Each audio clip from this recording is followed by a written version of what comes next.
Mr. Mwakoma Kapia. Okay. Be the co-host of the meeting to be. Then at least they can tell us who will be leading the presentation. Oh, I see Tandi is in. She can. Okay. She can assist us. Okay, great. Tandi. Good morning, Honorable Chair and honorable members on the call. Hello, Sibega. Okay. Mwagu here. Chair, we're just having the colleagues from PRASA. They are struggling to connect, and other board members will be connecting maybe in a minute or two. And then the presentation from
I'm suffering a bit of a flu, so there might be some challenges there and there with regard to my voice disappearing, but in an event that happens, Aparaba High will then be able to lead here, to intervene.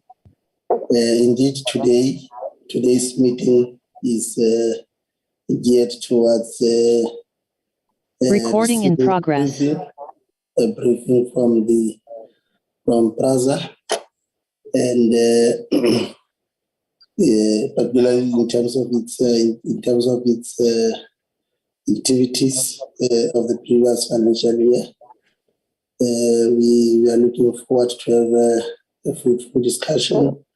Of course, what is critical is it's for us to be able to appreciate the progress made in the last briefing that we have received. But other than that, let us formally then welcome all of you, and then also extend a word of greetings to all of you, and then ask the committee secretary to formally table the apologies. Over to you, Sibega. Thank you, Chairperson. Good morning, honorable members and colleagues. We have received 2 apologies so far. The first apology is for Minister Mbalula, and the second apology is for Honorable Brotathes. Thank you, Chair. Do we have the Deputy Minister, Transport?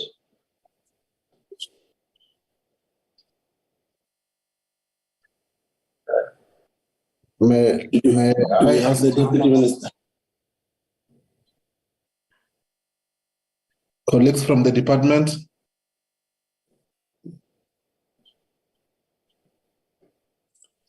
Chair, I'm not aware.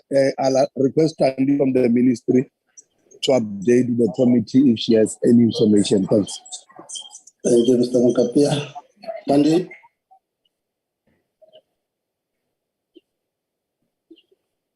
I guess we'll get feedback along the way.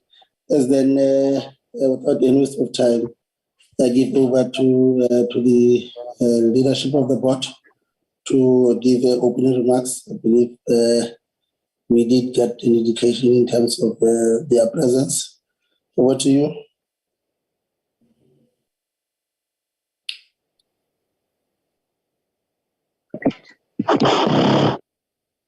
Hello, can you hear me? Can you lead the team? Yes, thank you very much, Honorable Chair. As I already alluded to who's here, we have the acting group CEO here, and we have an acting CFO that is going to deal, because we're dealing with these other particular matters. And of course, I've got other executive that deals with both CREST as well as RAID.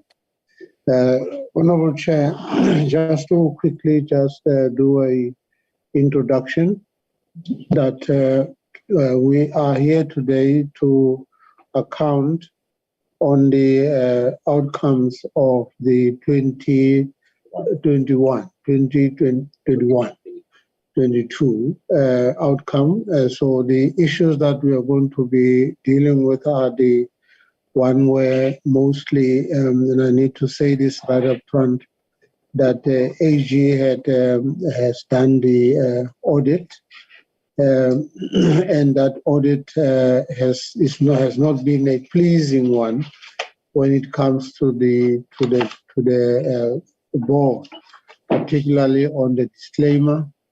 But well, there are also other positive outcomes in terms of the AG. There are comments on certain issues that the stubborn issues that we need to deal with around the issue of disclaimer. The AG has basically commended that there were 4 issues that has been stubborn, but so far we have been able to clear the 3.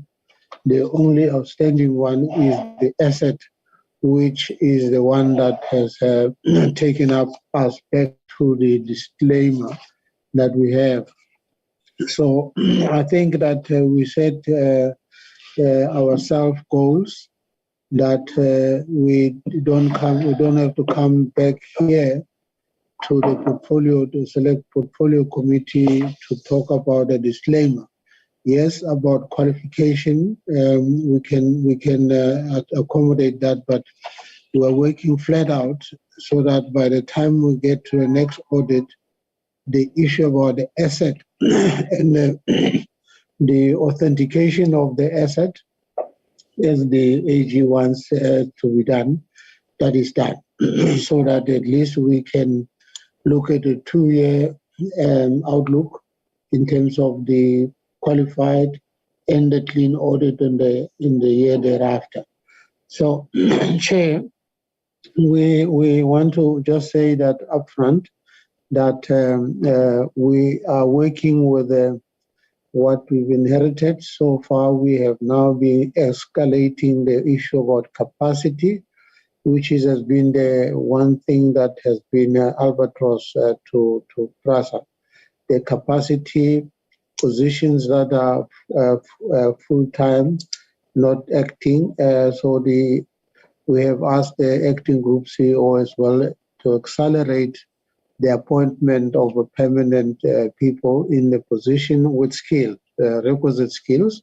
So that is what is going to help us. We have been able to also source in some of the capacity from the external bodies so that they're able to help us to deal with this particular matter. So the teams has been put together to try and work around clearing the issue about the asset problem. With regard to the other matters, you would remember that last time we also reported that we have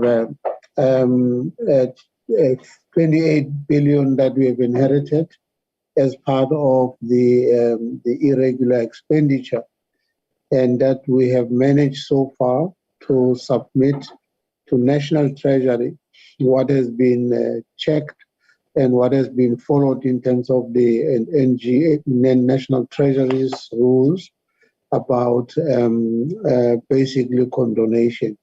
So the 12 billion is waiting at the National Treasury. So the National Treasury to apply its mind and of course tell us what. So we're continue to work on trying to authenticate, try and make sure that we know what this the irregular expenditure has involved what, so that we are able to do that the necessary submission to National Treasury. So that's what we're working on that so that by the next when we get to the financial year closing, we are able to submit it, all those issues for waiting for condonation. So, Honorable Chair, maybe because the group CEO is going to take us into detail about, I would maybe just leave it there, and then, of course, the others will be dealing with the questions that may be posed to us. Thank you very much. Hisham, can I hand over to you, sir? Yes. Thank you very much. Apologies, Chair. Honorable Chair, back to you. No, I think thanks, Mr. Matsimela, for the opening remarks. We, as a select committee, I think it's quite critical for us to also get an update in terms of the progress around restoration of the destroyed train main lines that you have fashioned your programs around also. I think that's quite critical. We are more interested in terms of the rebuilding of those destroyed goods train, and then feedback around once where you have been able to restore, to make a restoration, what is it that you are doing to protect the entire lines, whether it is Cape Town, whether it is Johannesburg to Naledi, whether it is Pretoria. We are quite excited to get a briefing on that over. So without any waste of time, over to you, Group CEO. Thank you so much, Honorable Chair. Good morning to you again, to the honorable members, Chairperson of the PRASA board, board members that are present, officials. My name is Hisham Emmer, Honorable Chair, Acting Group CEO of PRASA. I know there may be confusion there with Lebohang's name popping up. But we welcome the opportunity, Honorable Chair, as PRASA to present to your committee the annual report for 2021-22, and we will cover those issues that you have mentioned in your opening remarks. Honorable Chair, if it's okay, I'm going to put off the video just so that I'm a bandwidth while I'm presenting. No problem.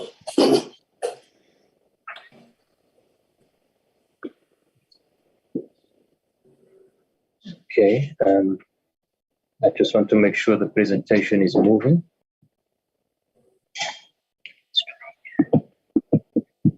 There we go. Chair, what we will cover in terms of the presentation is we'll give a brief overview of the year in question, the 21-22, our performance during that period.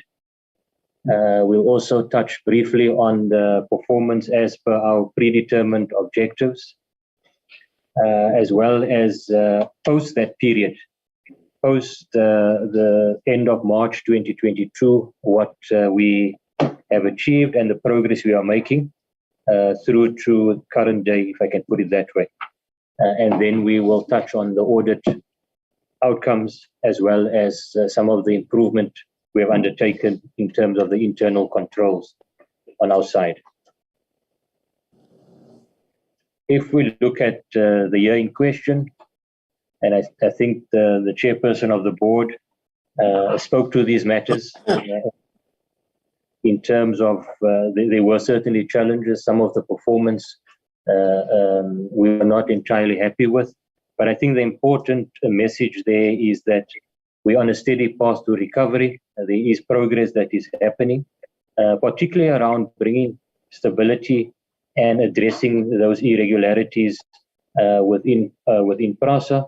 And then, as you've mentioned, Honorable Chair, about the rebuilding program, bringing back the corridors back into operation. I'm afraid to make the same old hoary speech that I've been making here for several years, and that is It looks like there is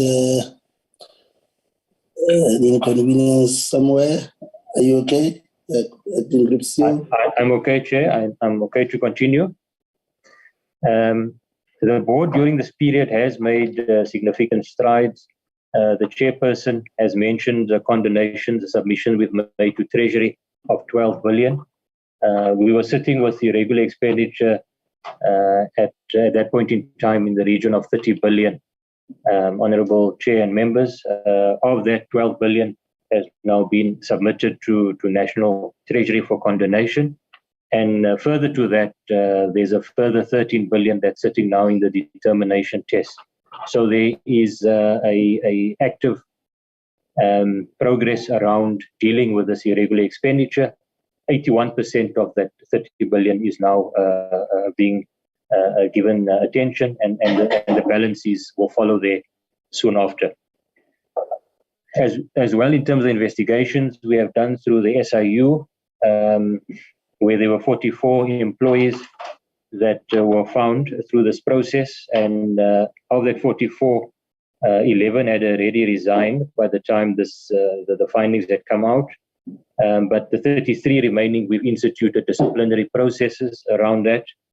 And as at March this year, there were only 13 cases that were still needed to be closed in terms of the disciplinary. Where we are today, Honourable Chair, is we've moved beyond that. There's six cases that we still need to deal with.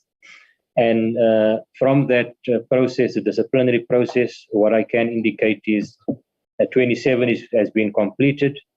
There were 2 dismissals that have come through this disciplinary, 2 resignations that took place during this period, 5 final written warnings were issued, 13 were found not guilty, and there were 2 that we found that there was no further action required, as well as an early retirement that was part of this process. And we are busy closing the 6 that we are still dealing with before the end of this financial year. We want that closed. Further progress was dealing with our secondary mandate. Here we've looked at the consolidation of our entities, in particular Intersight, which was consolidated into our division, CRES, which is a corporate real estate solutions, where CRES has taken over all the staff functions, and Intersight remains within that structure as a special purpose vehicle to look at third-party developments and investment opportunities.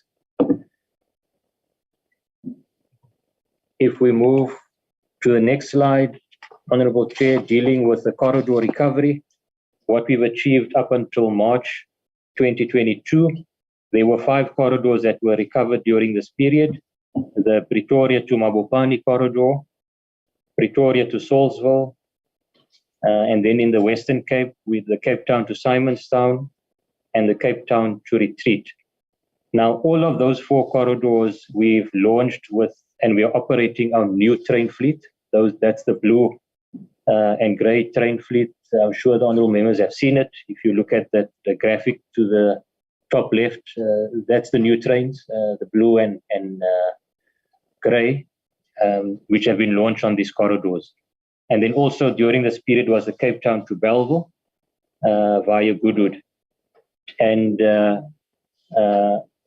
in fact, in this week, Honourable Chair, we have launched a blue train on this corridor as well. Initially, we launched with our existing yellow and grey trains, but as of this week, we are running blue trains on that corridor as well. Moving on with the performance during this period, focusing on our safety and security in particular. When one looks at the safety occurrences from an operations point of view, as well as people safety, we see that these occurrences have remained low. We have achieved our targets, but also I think we need to acknowledge that this is still in an environment where we are running a lot fewer trains than what we've run in the past. But the breakdown there is in terms of, you can see there from an operations point of view, how we record these incidents, be it your level crossings or collisions, as well as our people safety, where, as I've mentioned, the occurrences have been low during this period. The same applies with the security on the right-hand side, security occurrences that have happened during this period related to passenger crime, passenger-related crime occurrences, as well as asset crime. And you can see the downward trend in terms of the graph that we have indicated there from 2019, 2020 through to the year in question, 21-22. If we move to the issue around some of the other achievements, particularly still related to security, we are now in the process of implementing our integrated security strategy. And this in the main, as the phase one was dealing with the physical deployment of physical security, boots on the ground, so to speak. And we're now commencing also with the rollout of technology solutions to beef up our security interventions. Positive outcomes around this, a good example is our interventions that we've done on the Mabopane to Pretoria corridor, where we've implemented the security intervention unit as of December 2021. And during that period through to March, there were 0 incidents related to assets, which demonstrated the security rollout, the plan that we had was effective during this period. With regards to the new trains, again, the blue trains that you see there, during this period, 39 new train sets were completed. And the train set here, Honorable Chair and members, is made up of 6 coaches. So when we refer to a train set with the blue trains, it is 6 coach train sets that we're referring to. And of the 39, we had to carry 6 over in terms of the final acceptance that we done post 31st of March 2022. Also, as part of our audit process with the AG on the issue of our annual performance report, there were no material findings coming from the AG on this aspect. And I think the chair alluded to that. There were areas that were, I think, came through quite positively, but other areas that we still need to work on and improve in terms of the audit. Here is a summary of our performance as per the predetermined objectives. And we broke it down into the key performance objectives. The first one was around the modernization of rail through manufacturing, infrastructure development and maintenance. And this is the areas where there has been some progress, but in terms of the objective set, it was not met entirely. And this is the areas that we are looking at seriously improving and what we will share with the progress we have done post this period. That item in the main relates to the rollout of the new trains, our general overhaul program, our depot modernization, as well as station modernization. Also, as part of our objectives was around the recovery of rail and Autopax performance, looking at passenger numbers in our various operating units. And there was one of those objectives that was achieved during that period, as well as 2 objectives related to operational safety and security. The performance during this period, in summary, as the chair has indicated, is areas that we're accelerating in terms of improving the amount of success and objectives that we achieve. The year that passed, there was a 19% achievement of predetermined objectives. Having said that, Honorable Chair, of those that we have not achieved, there was progress on all of them. We've listed them as partial achievements. So, for example, if we take the new trains, where the target was sitting at 44 new trains, as I've mentioned, there were 30, in fact, that's a typo, there were 39 of the 44 that was achieved. As well as the signaling project in the Western Cape was achieved, except for the central line, which the Honourable Chair and members, I'm sure you're aware the challenges we've got on central line with where we need to do the relocation of those settlements within the rail reserve. and there's been some challenges in terms of getting that process concluded. Honorable Chair, I want to move on to the next section of the presentation where we focus now on the post-year-end achievements that we'd like to share with the committee. The first one is around our depot modernization, where as part of that program, we are fencing, walling our depots. This is where we undertake our rolling stock maintenance, where the new trains will also be staged and housed. And it's important that we have these facilities secured adequately with these important assets that we have. There are 6 depots that we are currently walling, and here we are talking about concrete walling, 3.9 meter high walling. The last, if I can call it meter, is a galvanized fence. I think the photo under Salt River, you get a sense of the concrete walling plus the what we call the Devil's Fork gate on top of that. This wall also includes a 600 mil underdig of concrete, so you cannot access below the wall. And it is set out with various technology, your CCTV cameras, as well as included with seismic cables, which will detect any disturbance or breach of this wall, which will immediately trigger the alarm. So these are smart walls, if I can put it that way, Honorable Chair and members, that we are rolling out to ensure our depots and our assets are fully protected. In the past, we have seen high incidents of theft and vandalism of our train sets within the depots. These projects is currently in progress, and we're looking at completing these projects before the end of this financial year. So if I can just quickly indicate, it's the depot in Braamfontein, Durban, and Springfield. There are 2 depots there. And here in Cape Town, we are dealing with Pardon Island and Salt River Depot, as well as in the Eastern Cape, the East London Depot. And as I said, before the end of this financial year, the project should be completed. In addition to the depots, we are also looking at the walling and fencing of our high risk sites, if I can put it that way. This includes our substations, our signal equipment, relay rooms that we are rolling out. We have started with those facilities on the Mabopane corridor, and you can see the photos there below in terms of the walls, the concrete wall on the left, as well as in some instances where we are rolling out the military grade steel fencing solution at some of our facilities. Another key program that we have concluded is around the general overhaul program. This is a 7.5 billion program over a 5-year period, and this deals with the heavy maintenance of our existing rolling stock, the yellow and grey trains. Typically, these trains, once it reaches 9 to 11 years, it needs to undergo a heavy maintenance cycle. This project has got the potential during this period to create approximately 2,000 jobs. And some of the time that we had lost in terms of finalizing this contract, we're looking at, where possible, to accelerate and still meet the targets that we had set for 2022-23 in terms of the number of coaches that need to go through the general overhaul.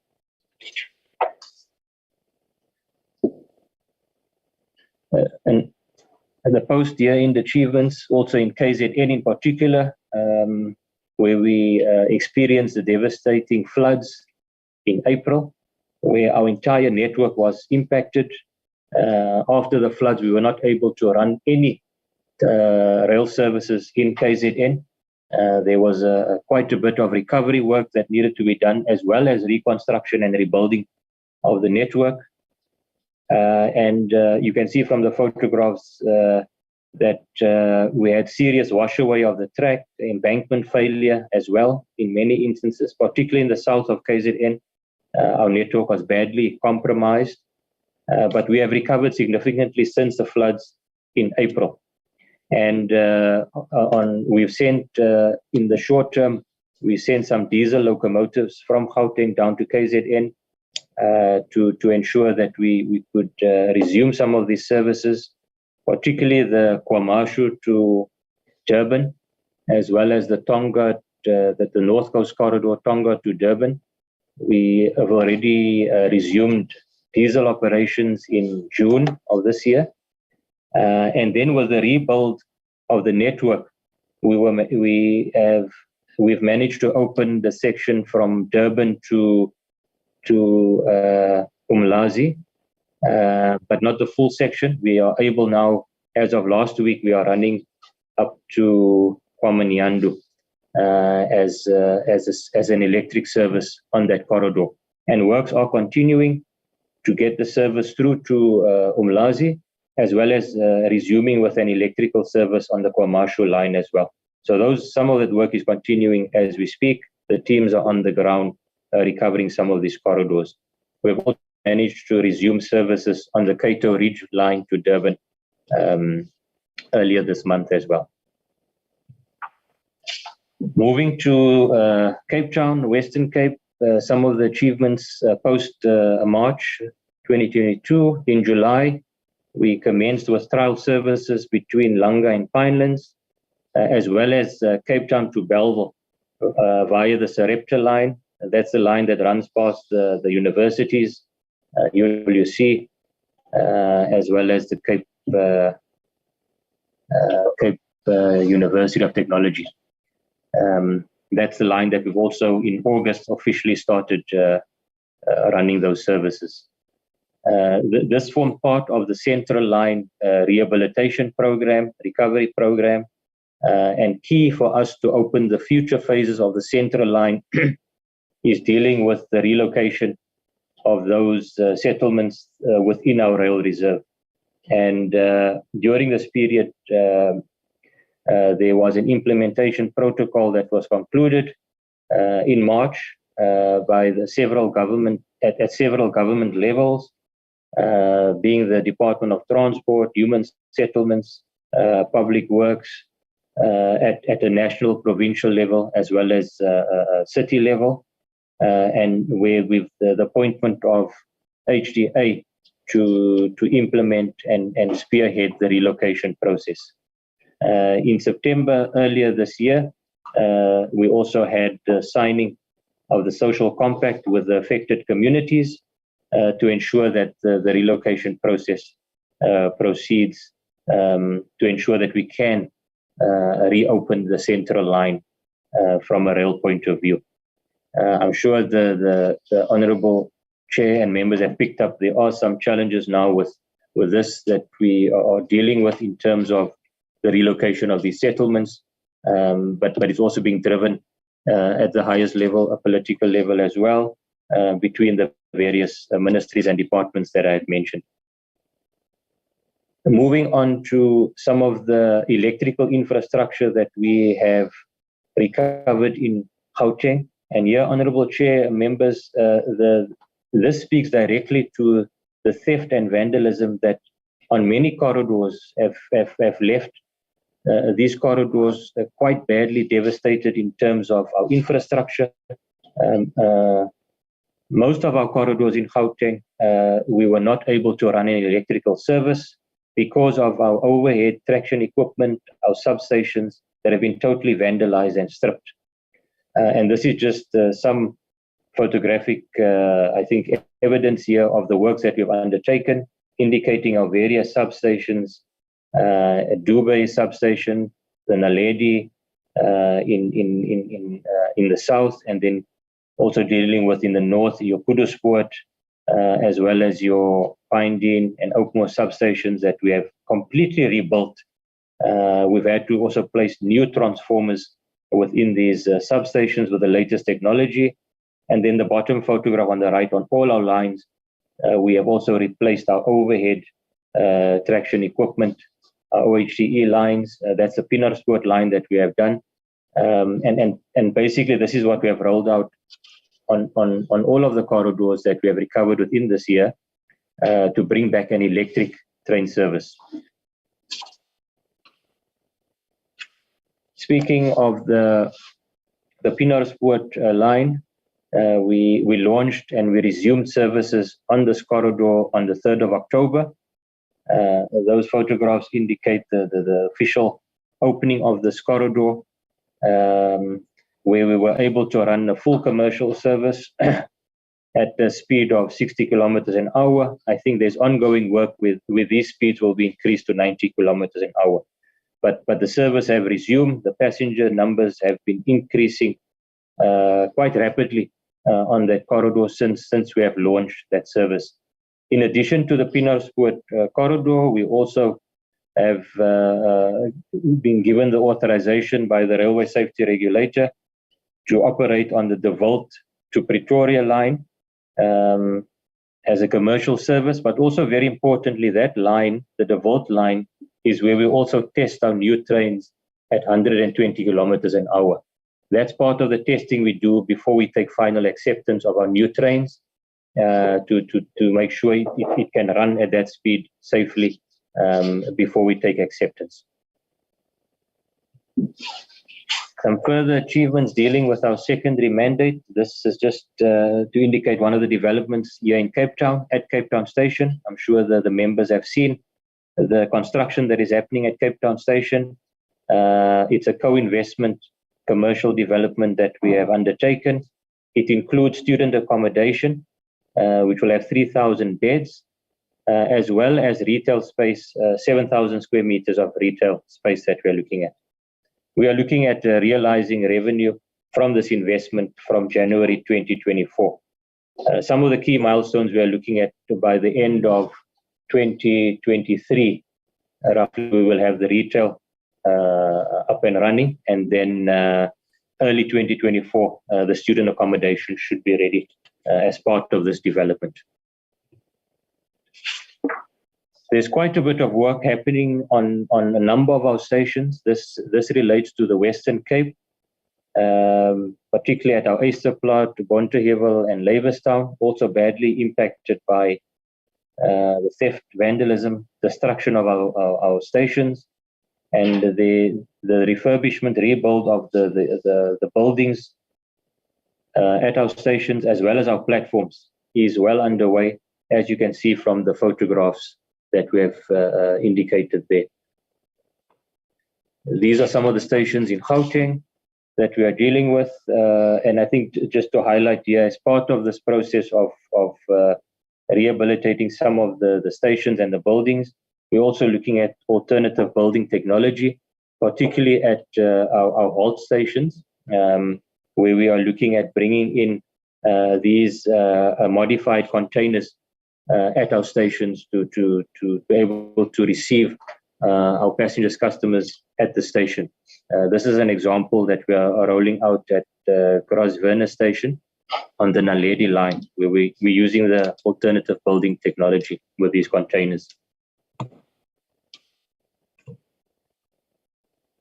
Just make sure.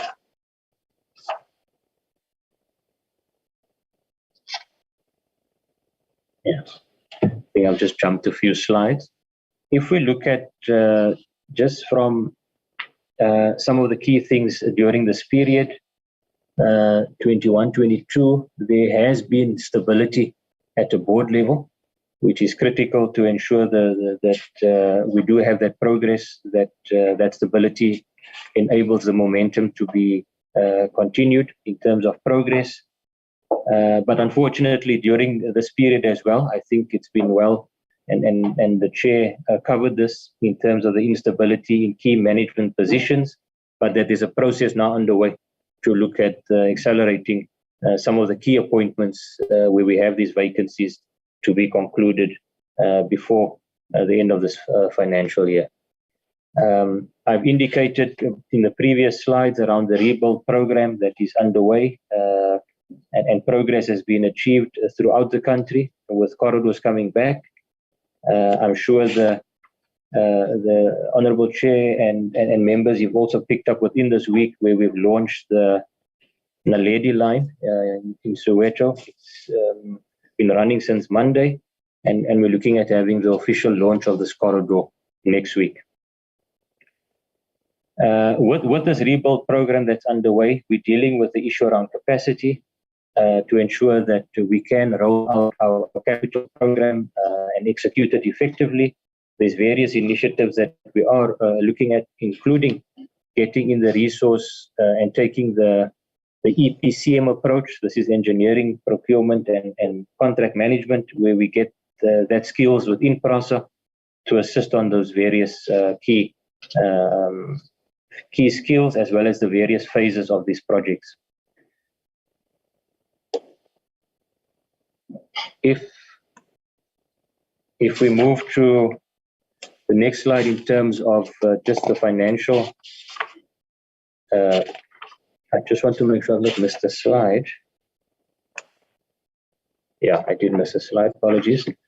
If we just quickly touch on the audit outcomes during this period, the chair has alluded to this, that we have received a disclaimer this year, which is not where we want to be, but that was the outcome of the 21-22 disclaimer with findings.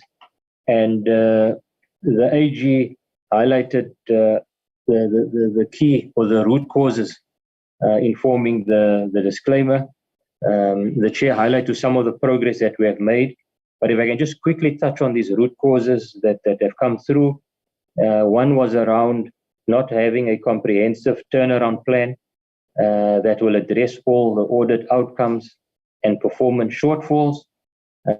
We have already moved on that, Honorable Chair. There's an audit task team that has been appointed. We've already developed our audit action plan to address all of these root causes that is listed here. And we're going to turn this around, as well as bringing in the capacity we need within PRASA to assist with this next financial audit cycle that we are moving into. The issue around the stability in the executive management, we've touched on that, and that process is as I've touched on the critical concerns around utilizing the EPCM model, but above that, we've filled key vacancies in the finance as well as the SEM space that have been identified as critical skills that we need to bring in. And then also on our flagship project, the dealing with the rolling stock fleet renewal, the Gibella program, also looking at bringing in critical skills urgently into that program. The issue around record keeping has been raised by the AG again as an item that required serious attention. And on that front, particularly in the current environment where we've moved to iCloud, we've also rolled out an eDocs system where all of this, our documentation, our record keeping is now electronic. But the historic information, we're also rolling out a process of digitization of all of that material so that it's part of the record keeping going forward. The issue around the lack of compliance, monitoring and enforcement, particularly some of our issues around internal audit as well, our capacity there. During this period, we've now brought on board a co-source partner within internal audit that increases the capacity, particularly to look at our internal controls and making sure that we comply on that front.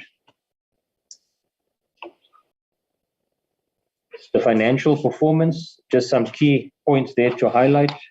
Between 31 March 2021 and 31 March 2022, you will see there the group revenue moved from 11.4 billion to 18.7 billion, an upward trend there.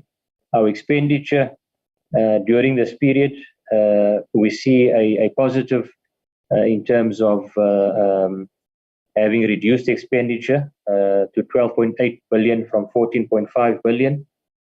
And the loss you see through the two periods sitting at about 3.8 billion. But importantly for the 2022 financial year, if one is looking at purely from an operating point of view, there's a loss of just short of $1 billion. And those are things that require serious attention, as well as looking at some of the sustainable operations for PRASA going forward. This just provides a further breakdown that I think clearly reflects some of the constrained operation conditions that PRASA finds itself in. If one looks at the subsidy that has dropped during this period, the 21-22, the year before we had received COVID assistance. The year under question, there was not that operating subsidy that came through. And one can see there that in addition to the issue around fair revenue has really constrained our revenue capabilities at PRASA. While we are recovering corridors, our revenue still remains quite low in terms of where we should be with the revenue side of things. There's a high dependency at this point in time on interest to ensure that we continue operating. And here I'm referring to basically our cash in the bank, so to speak, predominantly made up of our capital allocation that was underspent during the previous years, and the interest gained on that is to some extent keeping and enabling PRASA to continue from an operations point of view. On the expenditure side, here we've just indicated our fixed cost structure, and predominant and the main cost there relates to employee-related costs. If one is looking at it from a purely an operating point of view, pure operating cost, employee cost makes up about 65%. If we look at all other expenditure, probably sits at about 45 to 50% of your expenditure. And the breakdown is provided there in the graph below. Honorable Chair, in terms of our balance sheet, again looking at 2021 through to 2022, in terms of the work in progress, we had additions in 2021 of 3.7 billion. Through to 2022, that moved to 7.2 billion. And what we have managed to capitalize during this period was 5.7 billion. I want to indicate and move to the cash and cash equivalents there.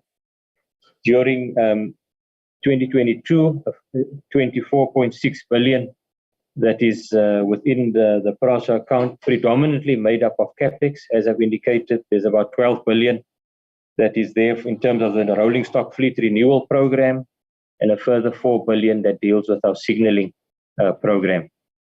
The spend that we have seen in 21-22, CapEx spend was 5.3 billion out of the 9.1 billion budget, an increase from the 3.7 that we spent through to the period March 2021.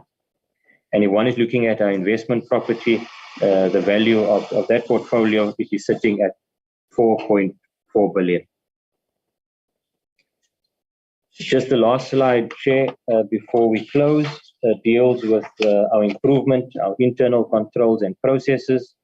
Here we are looking at our asset management, which including impairment that we are dealing with, as well as our engineering, asset management and finance. We have already made quite a bit of progress around that, including moving towards digitization of the asset register, using our SAP system as well, alignment to that process. The issue around looking at our work in progress, project management and finance capacity within that space. As in the earlier slide, we indicated the progress we have made there. There's more that we need to do, particularly around some of our big modernization programs, the signaling program in particular, where we need to capitalize that work in there.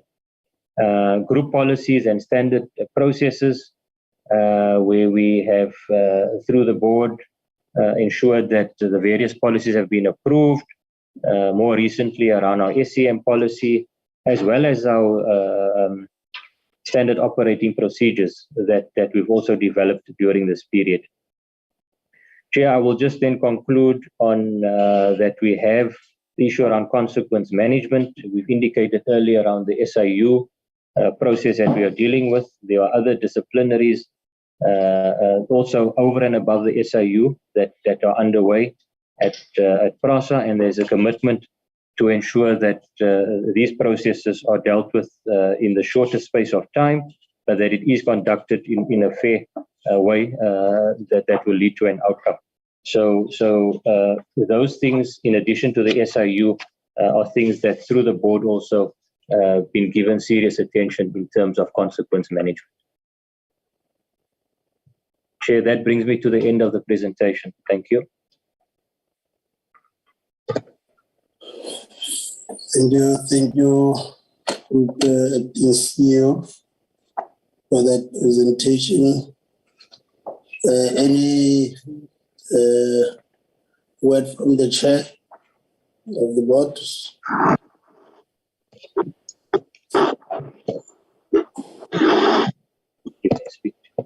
No, thank you, Honorable Chair. I think that I don't have anything to add. I think we will interchangeably deal with the questions that the committee is going to be asking from the presentation. Thank you very much. Okay, great. Having said that, Chair, then I will open the floor for engagement on the presentation from honorable members. I have noted Honorable Dango said,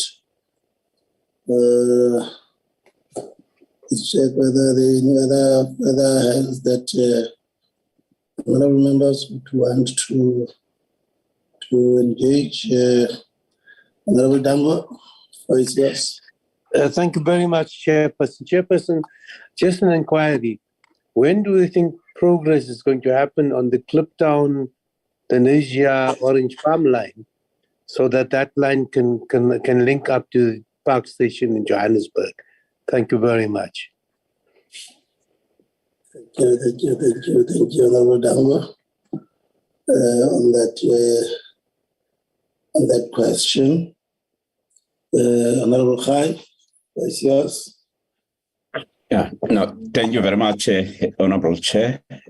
Greetings to you and the honorable members and the leadership of the department and the entity, the staff of committee and the staff of parliament generally.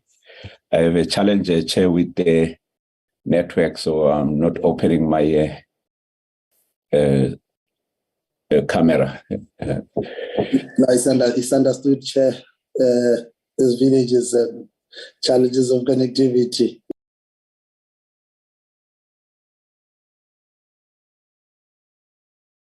The minister is in the cabinet today. Perhaps maybe in future when we deal with PRASA, maybe we should swap the dates of the meetings.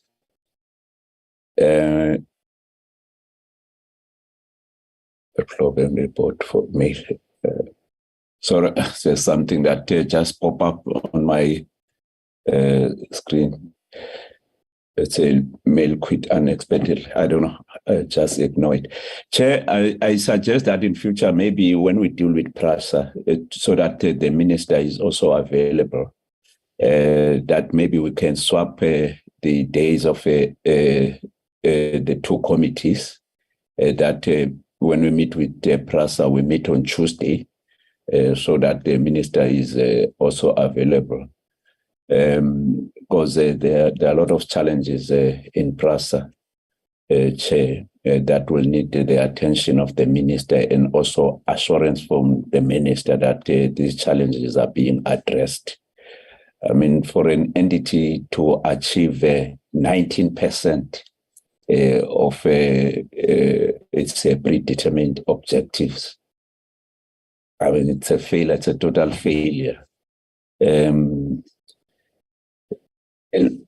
also, I think what is making matters worse is the fact that at the executive level, there are a lot of people that are acting. Even the acting now GCEO, it would then mean, because he's also a chief executive officer of technical, it therefore means even a technical now, there's another person, I may be wrong, there's another person who's acting in his place. When you look at the the actual, I just focused on the actual annual report, because I know the PowerPoint presentation, usually people just choose what to put in when they present in the PowerPoint presentation. So I had to focus on the actual document. For instance, you have, I mean, this one, I think perhaps that's another issue that we need to find out as to what is the time period for acting at the PRASA? Because today we're dealing with Mr. Imran, who's acting GCO. Maybe in 2 months' time, we may be dealing with another acting GCO.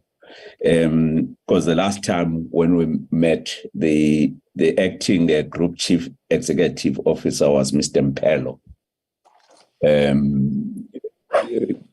We don't know where is Mr. Mpelo now, whether maybe there's a particular period for which the GCEO act, and after that period, then you get another executive. Maybe the chair of the board will have to clarify that, because we don't know whether Mr. Imran will still be the acting GCEO the next time we meet. But also, if we could also be updated with regard to the position of the GCEO, what is happening with that? We understand when we read papers that Mr. Matthew is still challenging his dismissal. Maybe we need to get clarity as to whether the PRASA will wait for the conclusion of that dispute before a new GCEO is appointed. That's one.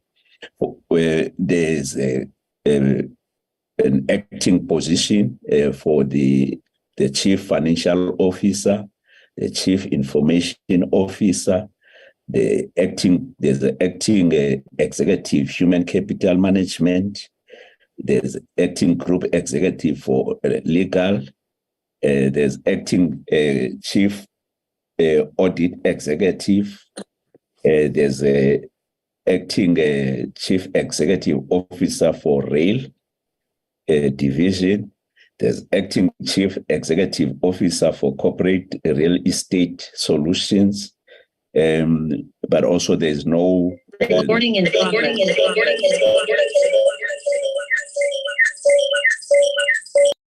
Mr. Makapia. Mr. Makapia. Okay. There's a position that is vacant for the company secretary. Chair, if I just quickly go to the performance, the report on performance, because I mean it doesn't appear clearly the way it is in the book, in the PowerPoint presentation. I'm just quickly going to that page, if just a few seconds, so that I get to that page, because I find it very frustrating. And if you look at the performance, for example, there's an outcome of the minister on the issue of affordable, safe, and reliable public transport. The planned target, in fact, the performance indicator says the number of new train sets provisionally accepted for 2021-2022. The target is 44, and the actual achievement is 33. And then another indicator is a national station improvement and upgrade projects that should have been completed by 2021-2022. Of that, the planned annual target is 43. The actual achievement is 7, meaning that it's 16% that have been achieved. And the reason for deviation is that procurement strategy is unsuccessful. The previous one on the number of new train sets provisionally, the blame is on the NUMSA strike and the COVID-19. And then on the number of metro rail passengers for trips in 2021-2022, the target was 69 million. The actual achievement is 16.69 million. Again, the actual performance level is 16%. If you look at the number of MLP PS passengers, I think that is main line. The target there was 183,000. The actual achievement is 10,786, which is in terms of actual performance level, 6%. The number of auto-pax passengers for 2021-2022, the target is 1.95 million. They've only been able to get 80,000, which is 41%. And then on the number of safety occurrences for specified categories reported in 2021, the target was 748. The achievement is 247. They achieved the 67, under 67%, and they say achieved with a decline of 67 in occurrences. The number of security occurrences per RSR categories, 1 to 9, reported for 2021-2022.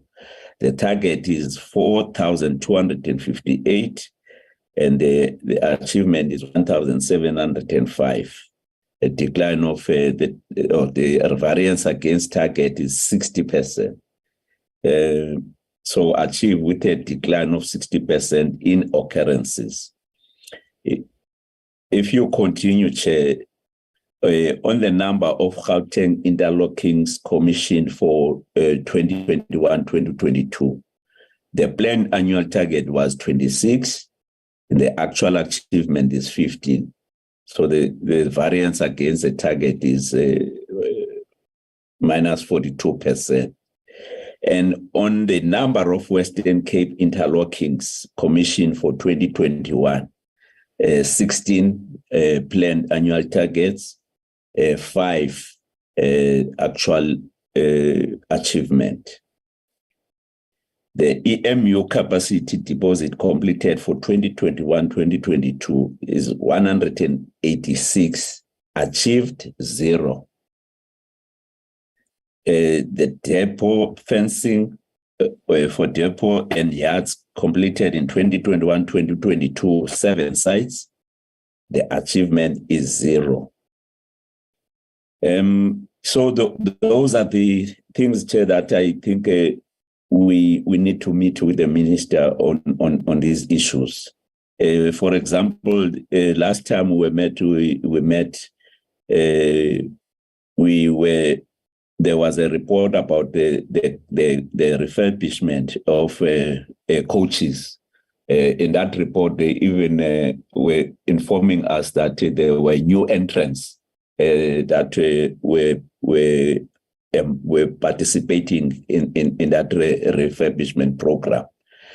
The target for 2021 was 10, and the actual achievement is 0. The number of metro coaches overhauled for 2021-2022, it's 110, and the achievement is 0. Chair, if I then come to the issues that have been raised by the auditor, I think the Group CEO summarized the auditor's findings to the extent that if you what the Auditor General has actually specified, you can be deceived because he just summarizes them as just headings. But if you go to what the Editor General says, which I think we need to get a report, even if it's not today, a report from the PRASA to first highlight what the AG says, and also what the remedies that they will be providing to deal with the issues that have been raised. I'm not going to deal with everything, Chair. I just want to touch on procurement, for example. On procurement, AG says a contract amounting to 3.5 billion for the purchase of locomotive was awarded to a bidder. The evaluation criteria used was not fully consistent with the criteria stipulated in the request for proposal. This contravenes PRASA supply chain management policy and Section 51 of the PFMA. On contract management, the performance bond of 307 million of the contract amount, excluding the value-added tax, was issued in favor of PRASA for 4 months after the contract for the purchase of locomotives has been signed. This is after PRASA had paid a deposit of 460 million of the contract amount, excluding VAT, to the bidder. This is contrary to the requirement of the PRASA SCM policy, which state that the performance security must be provided prior to concluding the contract with the agents. On fruitless and wasteful expenditure, which was not in the report that the acting GCO was presenting, he never touched on anything that relate to these issues that I'm raising now. The accounting authority did not take effective steps to prevent fruitless and wasteful expenditure as required by Section 51 of the PFMA. Fruitless and wasteful expenditure to the value of 19 million was incurred due to interest and penalties on late payments of creditors' accounts. Then on internal control, she says, I considered internal control relevant to my audit of the financial statement, annual performance report, and compliance with legislation. The matters reported below are limited to the significant internal control deficiencies that resulted in the finding of non-compliance with legislation in the report. So I want to suggest that we get a report on that, a clear report, perhaps in the form of a template that indicates what is it that the PRASA has done going forward to deal with the issues that have been identified by all of them. This is just some that I'm raising because there are challenges with the daily and monthly processing and reconciling of transaction, the document management, the regular and accurate complete financial reports, the annual financial statement, the compliance with legislation, and as well as the achievement of the planned targets. So I want to suggest that we get maybe say in 7 days time, Chair, that we get a report on what the entity has done to deal with the issues that have been identified in the report. Chair, I've always, when I find the opportunity to meet with PRASA in this form, I always raise the issue of East London, where I come from. I heard that the GCO was saying the depots or the corridors in the area of East London, there's a fencing and upgrading of a station. But what I can report is that there's nothing that is happening in East London. In fact, last time we met, Chair, it was reported that there was a train that was operating, one train early in the morning that was operating from East London to Berlin. As I speak now, there's not a single train that is operating. So people, the community of East London and the surrounding area just don't get any service from PRASA. In fact, the staff there, they just go in and sign that they are present, but there's actually no work in terms of especially the train drivers. The issues of signaling and interlocking, there's absolutely nothing that is happening. I know those are issues that some of them are handled by Transnet, but it doesn't seem that there's any discussion with Transnet to deal with the issues of signaling and interlockings in the area of East London. Some of the issues I was interested with regard to consequence management. The GCO has updated us. In fact, even the consequence management that has taken place at PRASA, it was because the AG had reported the matter herself to the SIU. So that's why then those 44 employees had to go through the disciplinary processes for material irregularities.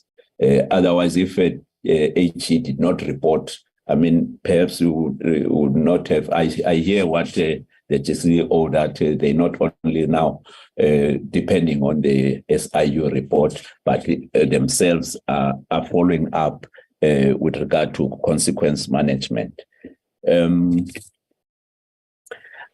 We have been getting reports, Chair, with regard to the relocation of the occupants on the railway run on the central line. I remember the chair of the board reported this but some time ago that he was even going to have a meeting with the then mayor, I think Mr. Plateau. Mr. Plateau is no longer a mayor now. There's another mayor, I think, is from last year. So it seems that there's no progress with regard to this issue of relocation of the occupants on the railway run on the central line in the Western Cape. Can we get an update with regard to exactly what is happening with this particular issue, around the Langa area? And also, Chair, with the update on the security. Last time the report was talking about the insourcing of 3,100 security officials. Can we get a report with regard to that? In the report itself, it talks about the installing of anti-vandalism and anti-theft technology. How far is that process now, Chair? If we can get an update.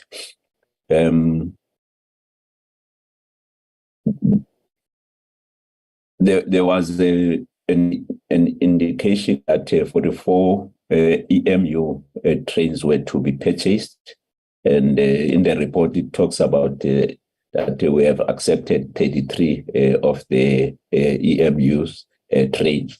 Can we just get an update as to why not 44 as it was the target initially? There's a part that talks to the issue of the completion of the multi-year signaling. The target, the 15, it says the 15 station out of 26.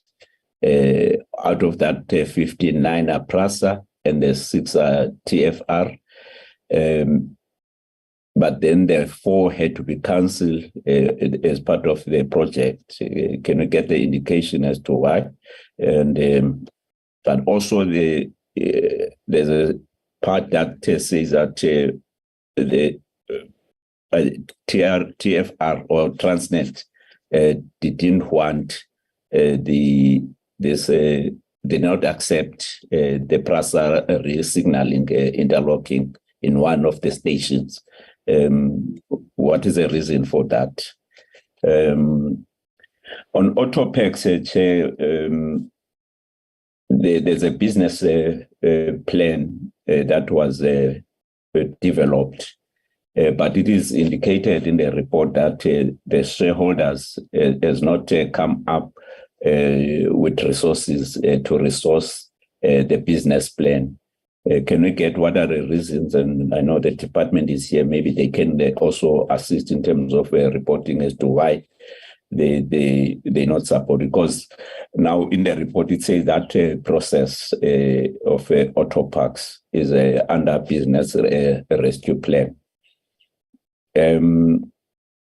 Also on the line between Goodwood, I mean the Cape Town to Belleville via Goodwood, it said it has been introduced, the train service, but with all fleet.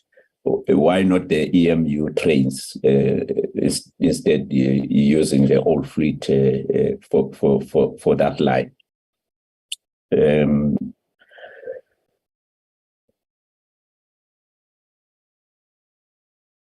Okay. So far, I'll leave it at that. I may come back with other issues, perhaps that are also related to auto parks, the challenges that relate to, maybe I can raise them now, that relates to bus breakdowns, the major engine gearbox failures, if we can also be updated on that. But also on this issue, which I raised as part of the performance or national station improvement program, the national station upgrading program, the modernization program. When are these taking place in other towns, except those that are in the 3 provinces, which is Gauteng, KwaZulu-Natal, and Western Cape? Thank you so much. Sorry for taking long. Thank you, Honorable High, for the comprehensive engagement and intervention of the presentation. I'll now give over to Honorable Moshori.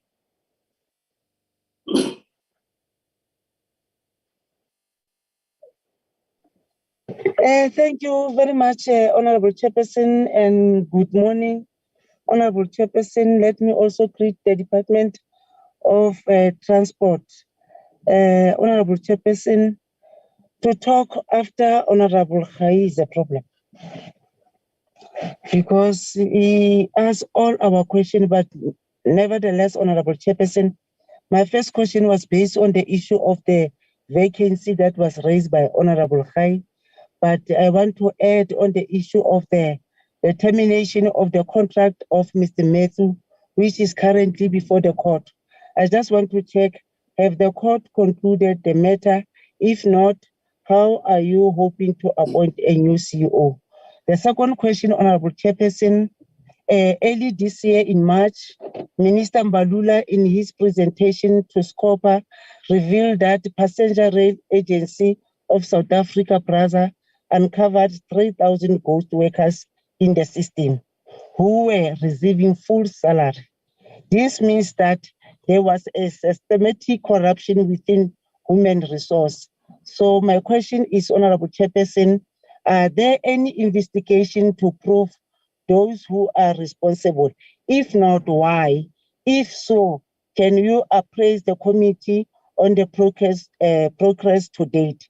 Lastly, Honorable Chairperson, I like also to share the same sentiments of Honorable Khai, just to say maybe next year we need to consider the issue of changing the date or a day for our committee, because we didn't meet the minister as a committee.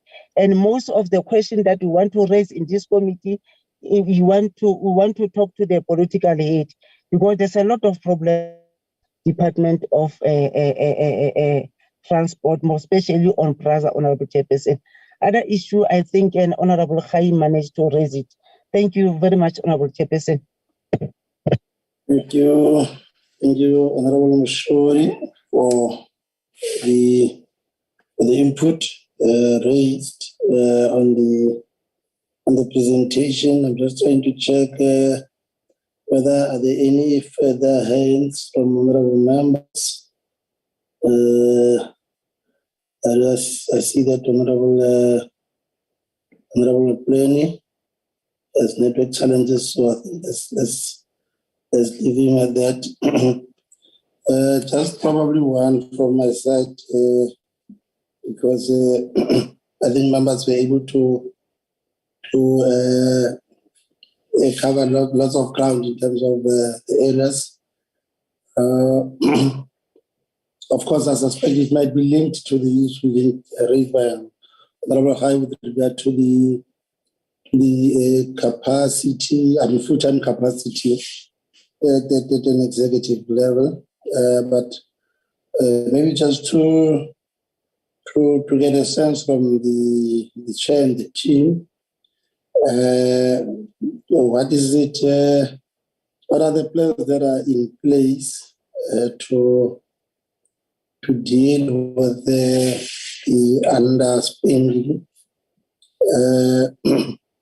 Underspending with regard to the capital expenditure, because in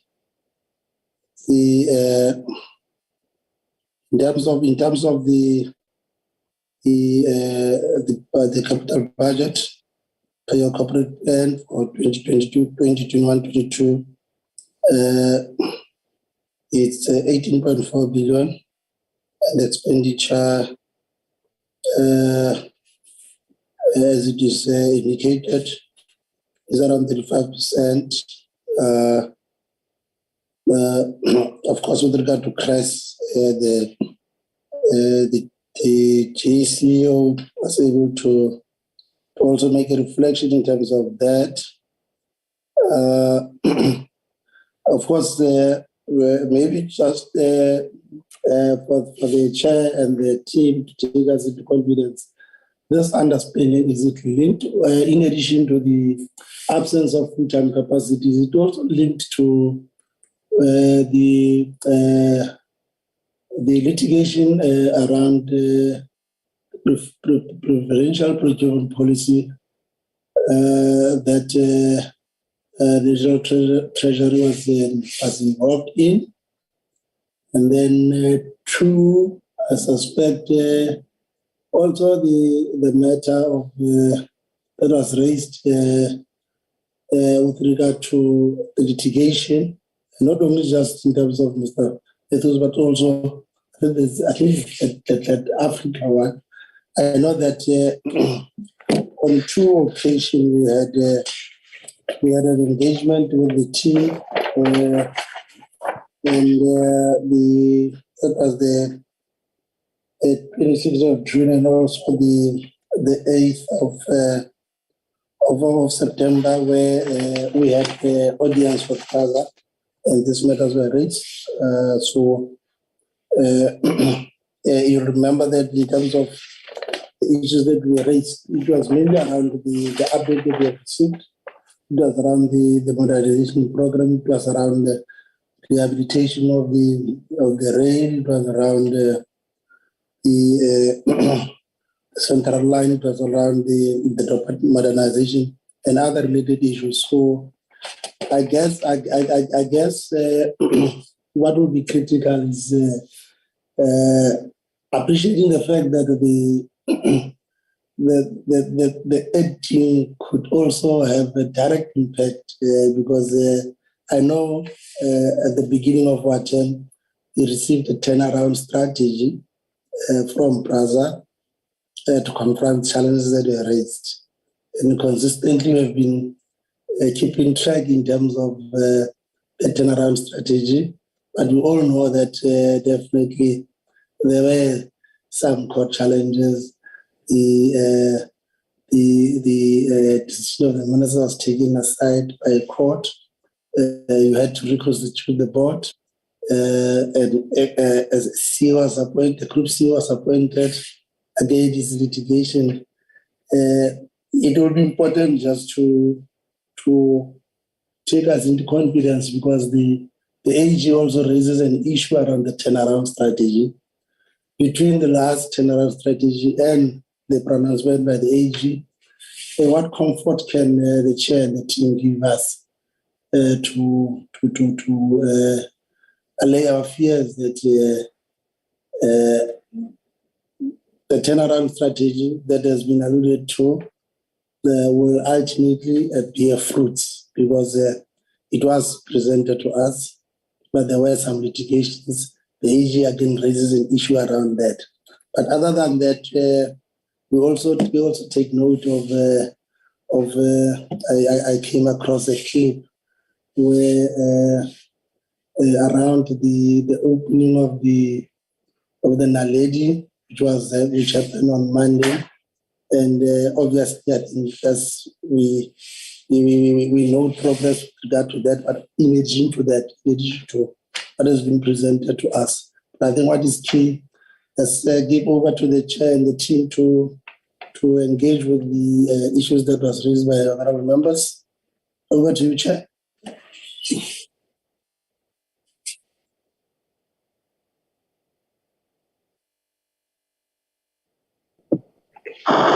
Thank you very much, Honorable Chair, and thank you very much to the other honorable members' questions. We will deal with the question as they were presented, and I will start to deal with those questions, and then I'll ask the acting group CEO to follow with the detailed responses on some of the questions that has been raised. So let me deal with the first one is the acting policy. Honorable Hai asked the question about what is the policy, PRASA policy around the acting. So the acting policy, it is 6 months. The policy says the person will be appointed to act, and that period of that particular acting will be 6 months. And then, of course, there is also rotational in terms of that, that obviously will change from one person to the other. That's so far. And this question was asked in relation to Mr. Mpelo. That also has affected him, because 6 months is, of course, the maximum period in which the acting happens. Now, that's a policy. We try to stay with the policy and try and implement it as it stands. The second one is the question of the group CEO. Yes, there, as you can remember, we did report last time that the board ended that contract of the group CEO because he did not perform according to the standard after evaluation, because the period of the evaluation is 6 months, or it can be extended by another 3 months. This is what the board did. The board did the evaluation on the first 3 months, and then the second 3 months. It then found that the group, the GCO was not necessarily performing to standard. The board ended the relationship. It is now that Mr. Matthew went to court. And then, of course, there was then an arbitration, and then the arbitration found that in his favor, but with glaring problems of the things that the award in arbitration has suggested we do, which is some of the things were fairly in conflict with the current government policy. For example, the award said Mr. Matthew doesn't have to have clearance or top secret clearance certificate. He is just merely a person who managed the trains, which was contrary to the current policy of state. And so we took an appeal on that particular matter. And now it is with the Labour Court. The Labour Court is the one that has now, we'll have to wait. I probably think that it's going to take some time because of the waiting period that you have in terms of the Labour Court. But the board did decide that there is no law that prohibits the board from appointing a Group C, or even though the dispute remains at the level of the Labour Court. So we have started the process of interview advertising and interviewing of the Group CEO. Hopefully by the end of it, and we have our deadline to appoint or to make a proposal about appointment by the end of the year. So in other words, by the time we get to the 15th of December, we need to determine who is going to be the next Group CEO of PRASA. There is a DC going on now with respect to the CFO. We have an acting. The CFO has been suspended. Investigation was done in terms of the issues of finance, and now that person is going through a DC. And I'm told that the DC and setting out the charges will be finalized by 9 December. So that's what I was informed, so that the DC can then start. There has been an interview on the COSEC, on the company secretary. Just as a reminder, the company secretary, Mr. Dlamini, was fired on a poor performance. He took us through the CCMA right up to the point where we are at the moment. So at the time when we were dealing with all of that, we were not able to advertise. But now, because Mr. Dlamini has made a proposal of settlement, I think we have now actually interviewed a company secretary, which the new year, in the sense of January, there should be a new company secretary that would then start once, because the interview has taken place. Then I will deal with this issue of the next one. I was dealing with this issue about accounting authority. There has been, I think, Honorable Khai has asked that we submit a report, and I think it suggested 7 days that we need to do so in terms of the issues that deal with procurement, as well as and the fruitless expenditure issues that we need to give the committee a written report. We will do so. We will submit that report based on the AG and point out where the turnaround, where we have a turnaround, we will be able to show that this is a turnaround, and where the AG says the turnaround is maybe not necessarily sufficient, we'll explain that, all that in the report. The central, the relocation, let me deal with the relocation quickly. I think Honorable Khai is correct that we have given a report on this.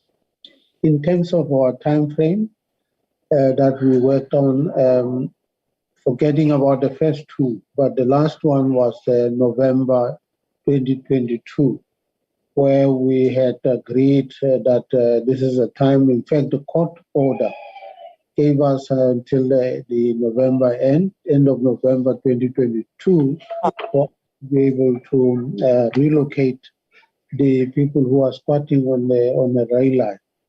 Unfortunately, and we did all we could together with the support of the minister around the issues of land, finding the suitable land.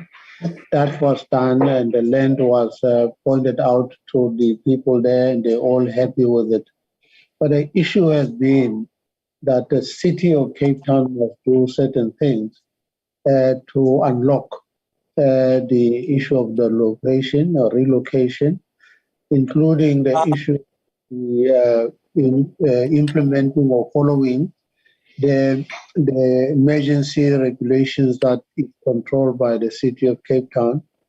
And so we have been depending on that, but unfortunately they have reneged on this. As a result, now we don't have a land, and there's somehow disagreement about whose responsibility it is to pay for bulk service. So as we understand it, Honorable Chair, is that bulk service is always going to be a matter that it's settled at a particular level of government. In this case, on the city of Cape Town boundaries, that becomes the city of Cape Town responsibility. So we now at the stalemate, because then the city has not accepted the responsibility. However, the progress is that yesterday the SCOPA has made a proposal of a joint meeting with SCOPA with the spheres of government involved here. They will convene that meeting because we were told yesterday that the city of Cape Town has put a motion in the council, the last council, to reject the land issue that we have since agreed on with all the parties. So we're back to square one. It looks like we now don't have a land because of that particular motion that came out of the council itself. So that's the honorable relocation. The spanner in the wheel is that we don't have land, the land where people must be moved to. That's where the problem is. And here we can't resolve it because as PRASA, we can't buy land. We have no authority. That authority is with the city or Women Settlement. Women Settlement Minister Kubai was at one meeting with Minister Mbalula, where they discussed the issue of finding money to buy land. But obviously finding money, it's not a quick fix. We're still waiting for that to happen. So, Honorable Khai, the issue here is that we must have a cooperation between all three spheres of government on this particular issue of the central line occupation. And at the moment, our hands are tied behind our backs. There's nothing we can do, but we must provide the service. That's as to remember the presidential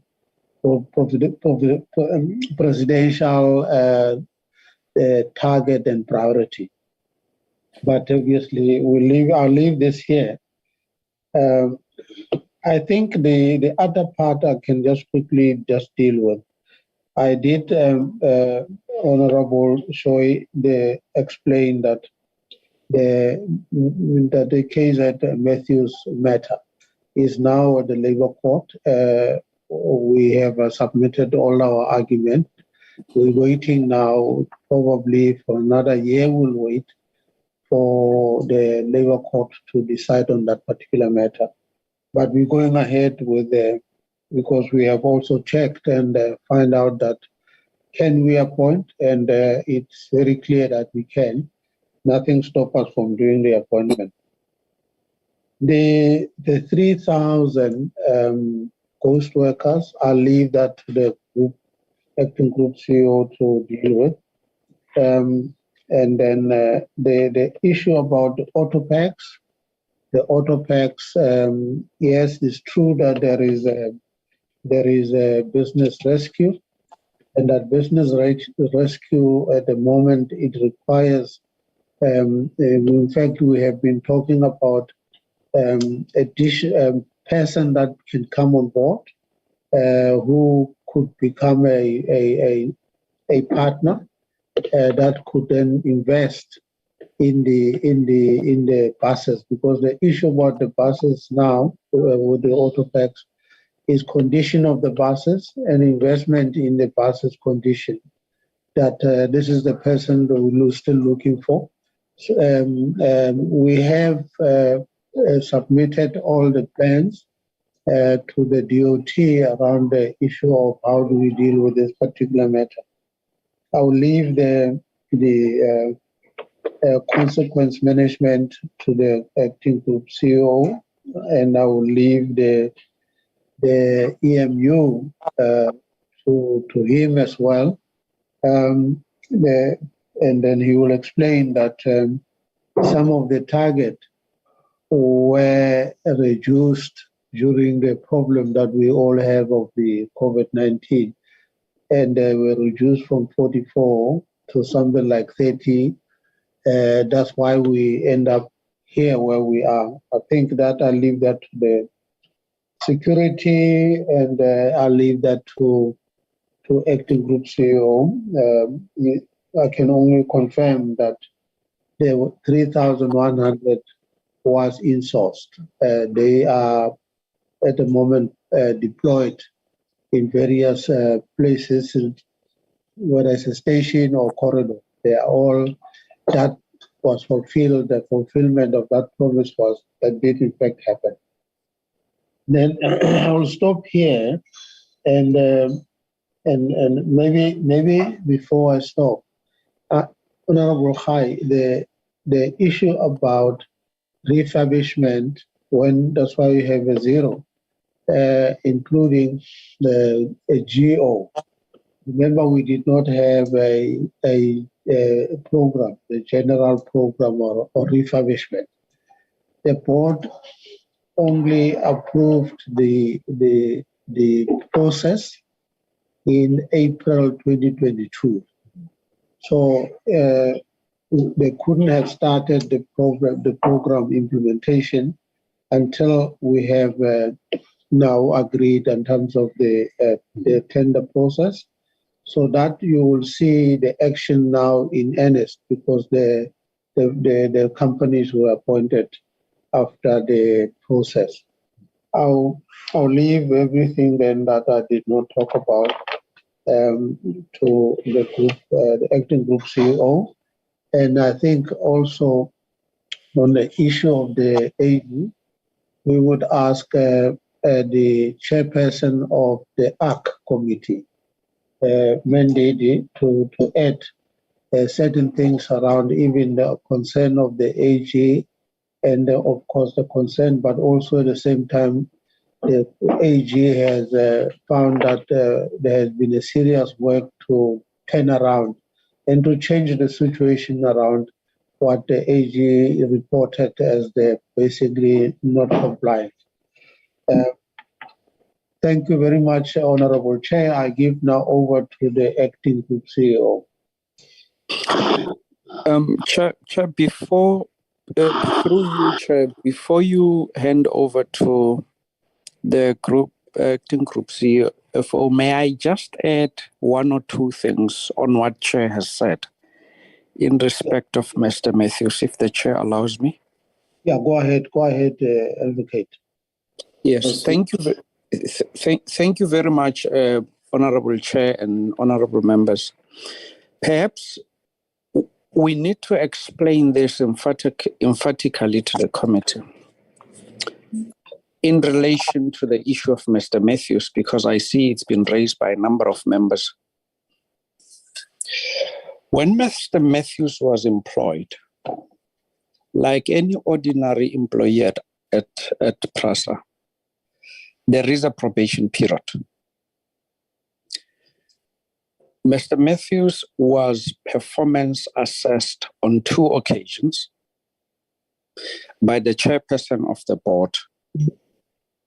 And on those 2 occasions, Mr. Matthews' performance was below the acceptable standard.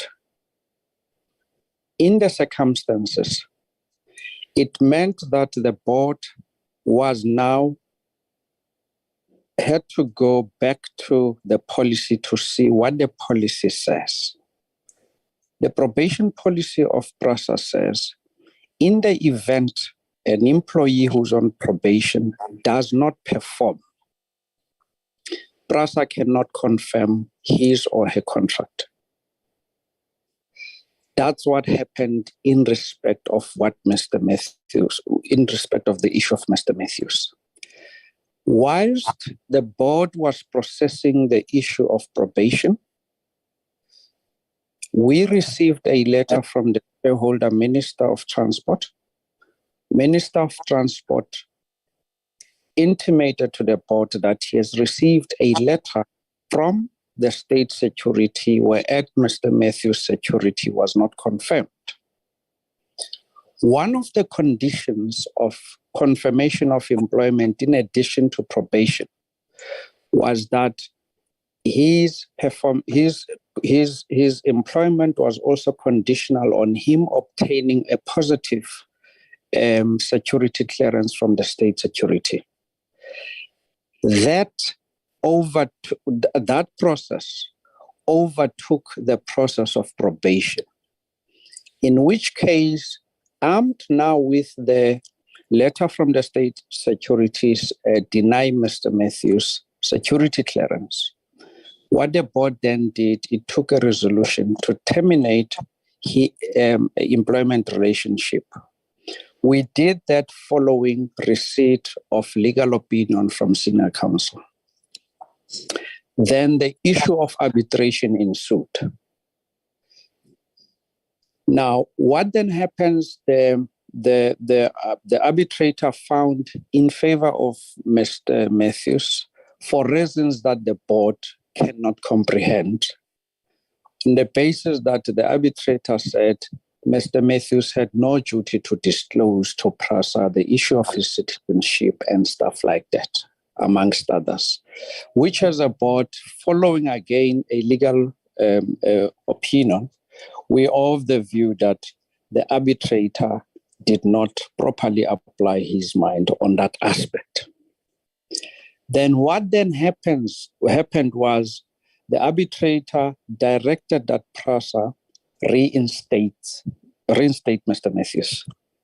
Now, let me emphasize, honorable members, that the reason for Mr. Matthews' initial termination was on the issue of non-disclosure. It was non-disclosure of his dual citizenship. It was non-disclosure of various companies that he did, that where he said, which he didn't disclose to PRASA. So those were kind of disclosures that we found as a board that they were material. Now, once we received the issue, the award saying we should reinstate Mr. Matthews, the board reconvened again and again following a legal opinion from senior counsel to say the award says this, and the arbitrator probably erred in 1, 2, or 3 respects. What do we do? Then we raised an issue that yes, the arbitrator's award should be reviewed, not appealed. There's a difference. It should be reviewed, not appealed, because you cannot appeal to the labor court, but you can go to the labor court to seek the review of the arbitration award. Now, what then happens is we reminded each other as board members to say, we have not dealt with the issue of probation. Now, the issue of probation was adverse to Mr. Matthews. On the 22nd of April this year, Mr. Matthews was issued with a letter terminating his employment relationship with PRASA on the issue of probation, which is non-performance on 2 occasions. I must emphasize to honorable members, that the performance assessment that was conducted by the chairperson of PRASA and Mr. Matthews has never been challenged by Mr. Matthews himself. In other instances, Mr. Matthews himself will give himself a score of 1/5 or 2/5. Immediately you do that, you are conscious that you did not perform. Now, what then happens is, on the basis of failure to perform, the probation of Mr. Matthews had to end, which meant his employment contract was not to be confirmed. Since the 22nd of April to the 30th of November 2022, which is approximately 7 months and few days, Mr. Matthews has never challenged his second dismissal, either at the CCMA or through an arbitration or through a labor court or through a high court to seek specific performance on the issue of his employment. Therefore, as far as we are concerned as the board, for 7 months, Mr. Matthews has never challenged his dismissal, the second dismissal on probation. We are of the considered view that there is nothing that impedes us in law to fill in the position. I just wanted to clarify that so that the members should not be left with an impression that the board is not applying its mind on this issue.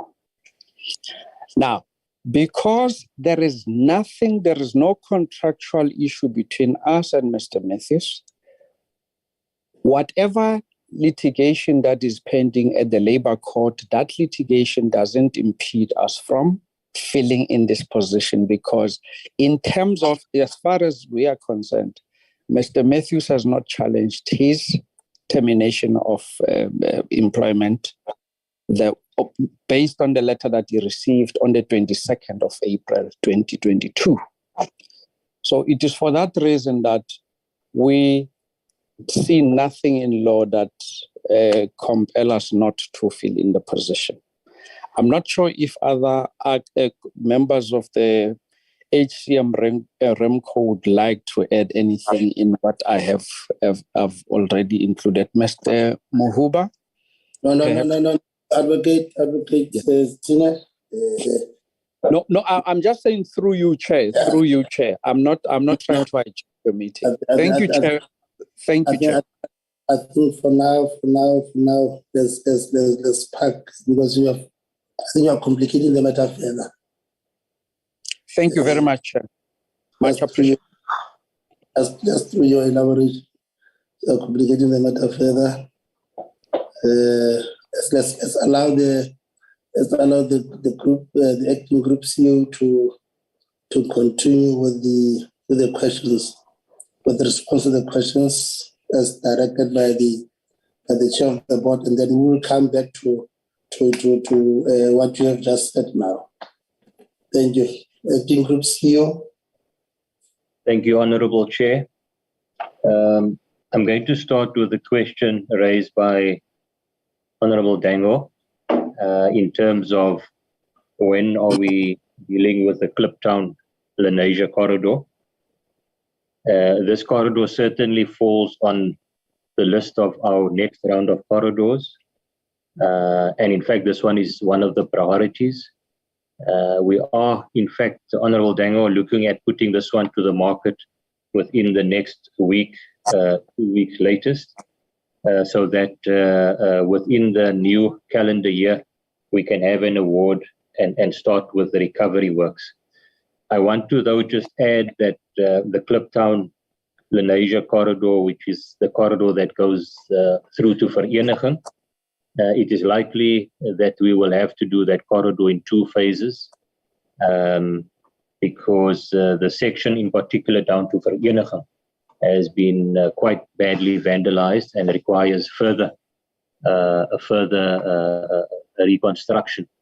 Also the length of the corridor in totality. So we will tackle this one in 2 phases, likely from Stratford, which includes Lenasia, Kliptown, through to Joburg as the first phase, and then extending it through to Vereniging. So that one is on the list that we are moving now with the next round of corridors, including the Randfontein corridor in Gauteng and the Davidton corridor that we will be looking at the next round. Corridors that over and above Naledi, which is currently in construction, includes a section between Pretoria and Johannesburg, as well as the link into Larala. Work is progressing well on those corridors. We are on target with Pretoria, Kalfontein, to complete our electrical rehabilitation, some of the station improvements by December, towards mid-December. But we do pose a challenge in terms of operationalizing that corridor, and that is because of the Eskom infrastructure that feeds into the rail network to energize our substations. The Eskom infrastructure has also now been badly vandalized, and in terms of their recovery program, it is likely that we will now experience a delay with the recovery of the Eskom infrastructure.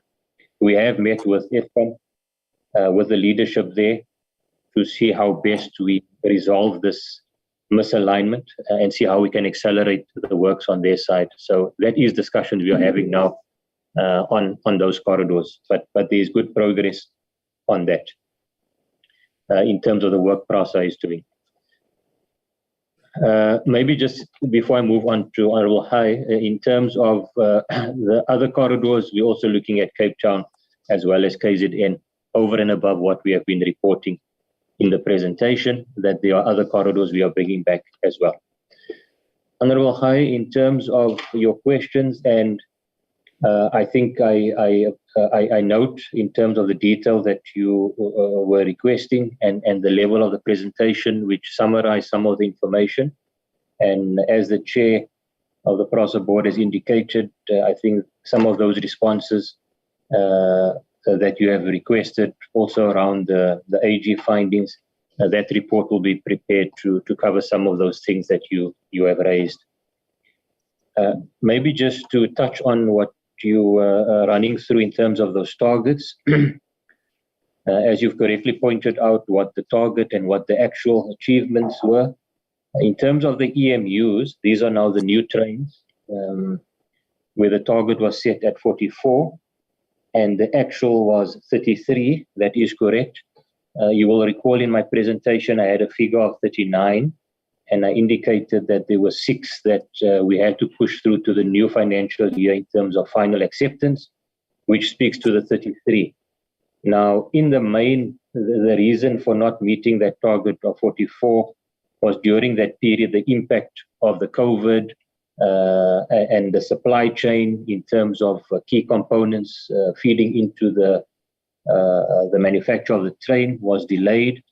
And then also, I think towards, it was September, October, if I remember correctly, where we had the NUMSA strike, which also had an impact in terms of achieving those targets.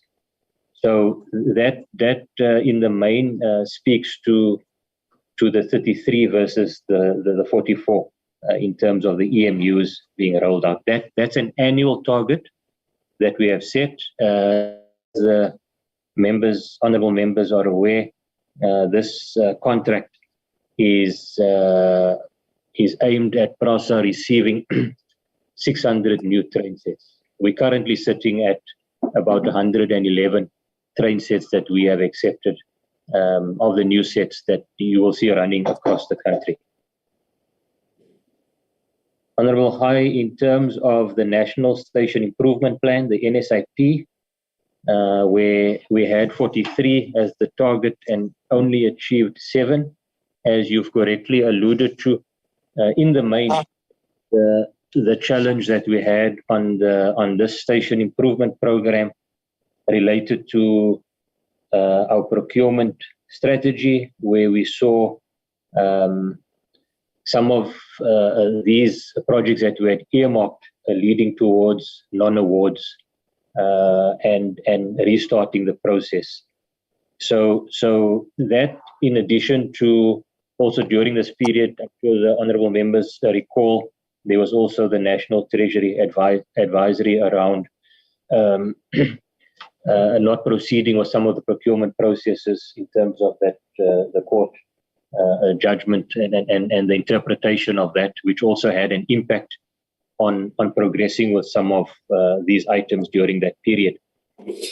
But importantly, going forward, Honourable Chair, and I think it's important to note that now we currently already have 35 of those stations in construction as we speak, with a further 55 stations in the procurement phase. So since that period, there has been significant movement around the station improvement plan.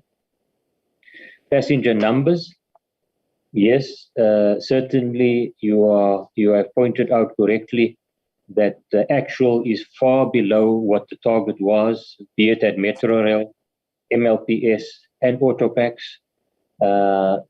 In the main, on the rail side, there are two items on Metrorail in particular. One is about the recovery of the corridors that we are dealing with, and the services, the limited services that we have rolled out on these corridors. We have seen that the take-up, and I think it was still during this period where we had some of the COVID work from home things still very much in effect, that the number of passengers returning during that period was not as accelerated as we would have liked.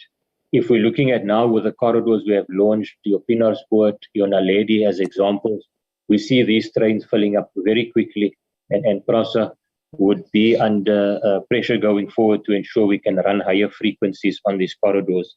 So as you pointed out, the numbers were significantly lower than the target.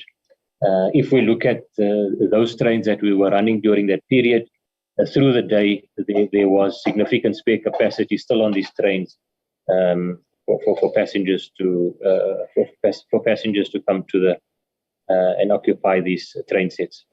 The issue of safety, as you've correctly pointed out there, I think in this case, where the actual is lower than the target, that is a positive in the case of safety and security.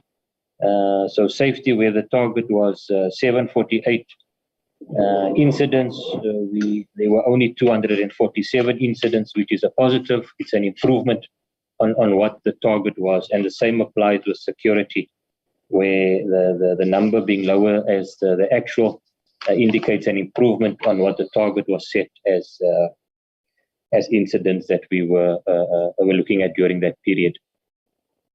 The issue of the signalling, you picked up on the Gauteng and the Western Cape in terms of the interlockings that were completed.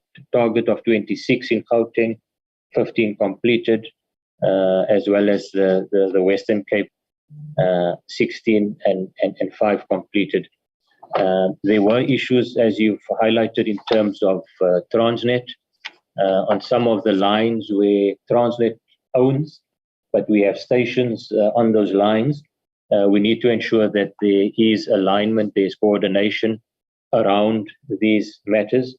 And also part of the targets that were impacted relates also to the ability not to complete the central line in Cape Town, that due to the occupation of the reserve. The depot fencing, Honourable High, during this period there was in terms of the achievement was 0. That is correct. You would have picked up in the presentation, I presented the depot walling program. The awards were made in March 2022. That program is now in full swing, and we're looking at before the end of this financial year to have those 6 depots completed across the country. The same, and I think the chair of the PRASA board dealt with the GO, the refurbishment, where the award was in, there was movement in April, but the final contract signing also around about June. And that project is now underway, where coaches have been sent to the suppliers in the various regions for the general overhaul of these coaches to be undertaken. You did request, Honorable Khai, for a report on the AG findings, but as the chair's also indicated, Director Mpier will also come in after me to just give some comments on the AG matters. The issue that you did, though, pick up, and I just want to allude to that, is, and you raised that it was not in the presentation. We will cover those aspects. There's also some of the historical issues that you have raised, for example, around the locomotives, the 3.5 billion, that relates to the irregular contract with Swifambo that was found in the courts. And PRASA is dealing with that process as we speak. We'll give the update in terms of our also discussions with the liquidator, the OEM in that space, looking at potential commercial agreement around those Afro locomotives. It will be quite critical for the business in terms of being able to operate some of these locomotives, where we've got a huge challenge, including the Eastern Cape. We have raised, Honorable Khai, as a challenge that we have. Running parallel to this is our technical processes that deals with the issue of approvals to run these locomotives on our network. Already the approvals for the 25 kV network is there to operate these diesel locomotives, the Afro locomotives. We are in discussion and submissions have been made to the railway safety regulator, looking at the network where we would run under 3 kV in terms of running these diesel locomotives and making sure the issue of the emissions and the height of the 3 kV is not problematic. So those discussions and tests are ongoing around that while this is being negotiated and finalized around a possible solution around those Afro locomotives, which are made up of diesel locomotives as well as hybrid, that is diesel electric locomotives. And Honorable Chair, members, you would also have recalled that I think just to give some context on these locomotives, in terms of the liquidation process, there were 7 locomotives that were auctioned off earlier. And a new locomotive like this is in the order of 40 to 50 million rand per locomotive. And it was, through the auction, you found these locomotives basically being sold or auctioned off for a fraction of the price. All 7 locomotives, I think, resulted in a total of 90 million, in the order of 90 million rand. And when you've got a situation where PRASA, particularly it's the Eastern Cape as well as your long distance operations, desperately in need, at least during this period, for access to locomotives, we need to look at a more sustainable and a more a solution that's effective for all parties involved in this process. And those discussions, we will provide that in the report so that there's an update around some of those matters. I did touch on the issue of document management, Honorable Khai, around at least going forward now, we've got the terms of our ICT, record keeping, everything is stored within the cloud, as well as our e-docs that is being rolled out as we speak within the company, and the necessary training to ensure that records are maintained, it's electronic, and it's captured correctly. Those historical information where the challenges were, we are running out a process where we are digitizing these documents within the various divisions.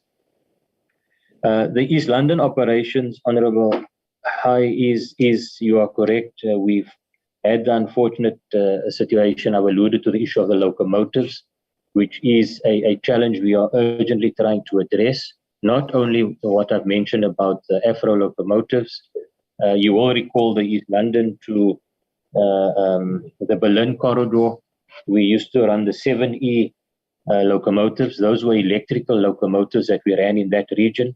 But the theft and vandalism on that corridor has meant that we also now would require in the short term diesel locomotives, which is a challenge at the moment in terms of availability on that corridor.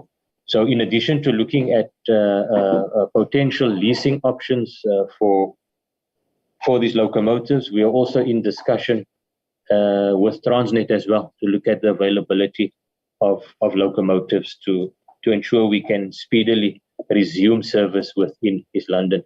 And we will share the plans, Honourable High, once we've got a bit more detail around the availability of these locomotives. The Chair addressed the issue of relocation, but this, maybe the second item there also affecting Central Line is also a security aspect that we were faced with on Central Line, which impacted our program of recovery. We've managed to recover the phase 1, what we refer to as phase 1A and B, which was the Langa to Pinelands, as well as the Langa to Belleville via Sarepta. But taking us down towards the Chris Hani into Khayelitsha, as well as your Captain's Clip into Mitchell's Plain, this is where the relocation number 1 is urgently required, vicinity of Philippi, as well as Nonkubela, where we've got encroachment that needs to be dealt with over and above the Langa settlements that need relocation. We also had to deal with the issue of security. We faced significant challenges in terms of this concept of, let's call it project hijacking and security risk concerns, that we've seen a delay of 3 months of work being disrupted, both from our infrastructure recovery as well as our station improvement plan. But we are happy to report that we have now implemented a new security intervention on the corridor, working also closely with SAPS, your anti-gang unit within those within SAPS to put this plan on the table. We have deployed the security solution in November, and we see now that the contractors are moving back onto site. We are now busy finalizing the revised program based on the delays that we have experienced in the Central Line. But positive, a huge positive note is that we have got the contractors back on site, and we've got a security solution on the ground, which includes involvement of SMMEs on the corridor, as well as community employment into that process. And that so far, since deployment, it is certainly looking very positive for us to continue with our works. The issue of autopacks was addressed by the Chair. Honourable High, you also raised the issue of Cape Town to Belleville, the Goodwood corridor. Yes, we did launch initially with the yellow and grey fleet. We have a limited blue and grey, the new fleet in Cape Town. Part of the key programs that we need to start accelerating in PRASA is our depot modernization, because with this new train deployment, we need to ensure our depots are fully modernized and upgraded. That program is up to 8 years behind schedule.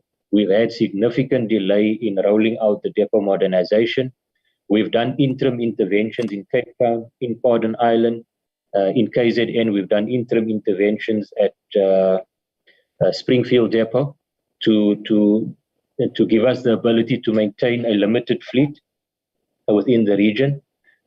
We are, as the fleet is coming out of the factory in Nigel, we're also deploying them further trains to the regions. At the time, we had 12 trains in Cape Town. We're sitting now at 22.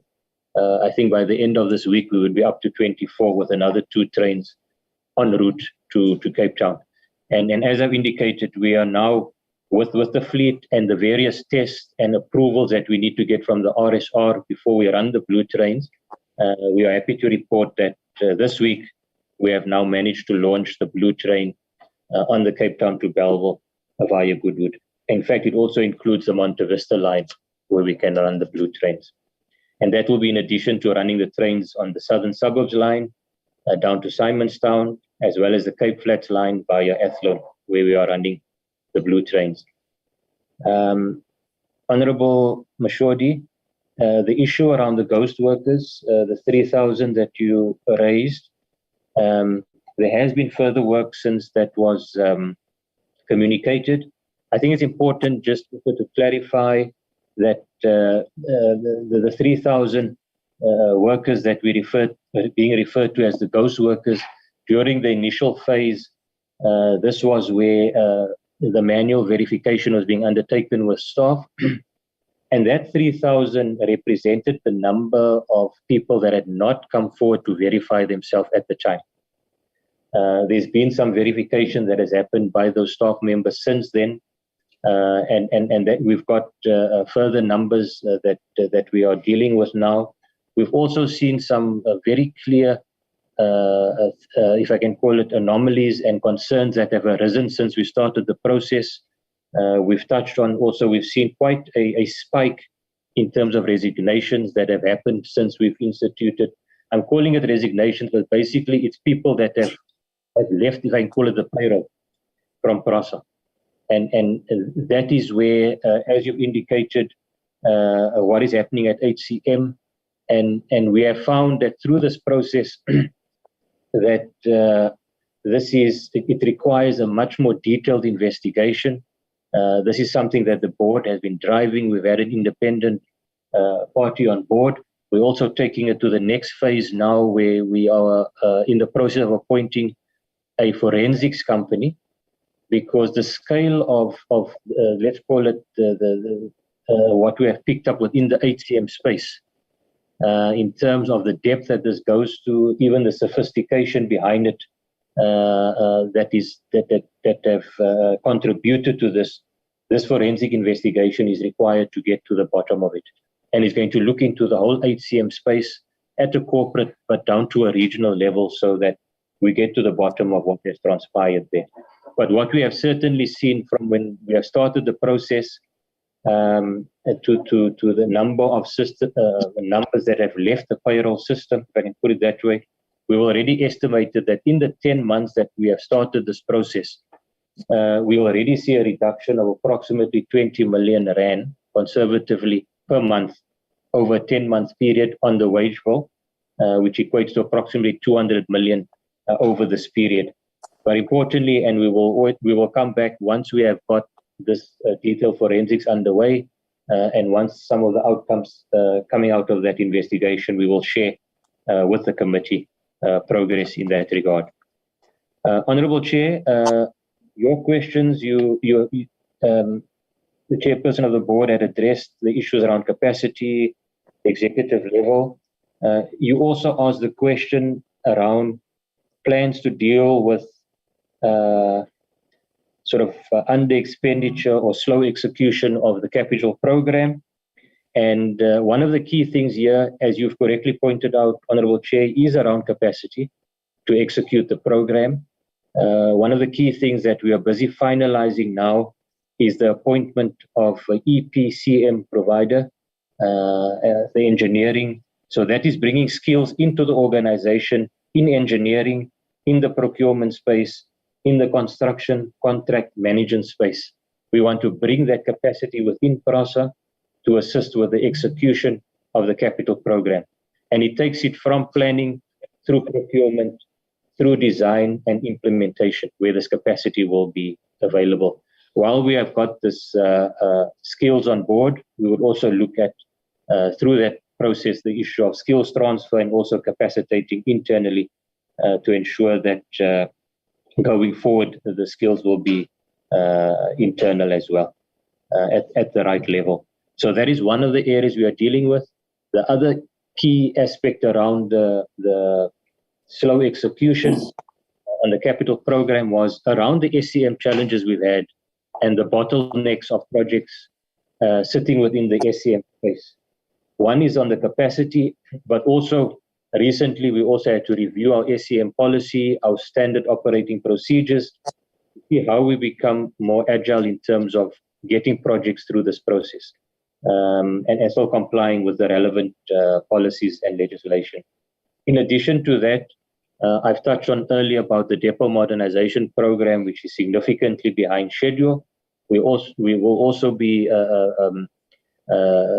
working with the DBSA in terms of getting capacity from their side to assist with the procurement process. This is the evaluation and adjudication process on the various key depot projects that's already in the evaluation phase. So that is something that we are busy concluding to ensure that the depot program is back as soon as possible, moving towards the implementation. Here we are talking about the Wolmerton depot, phase 3. We are talking about the Benrose in Gauteng.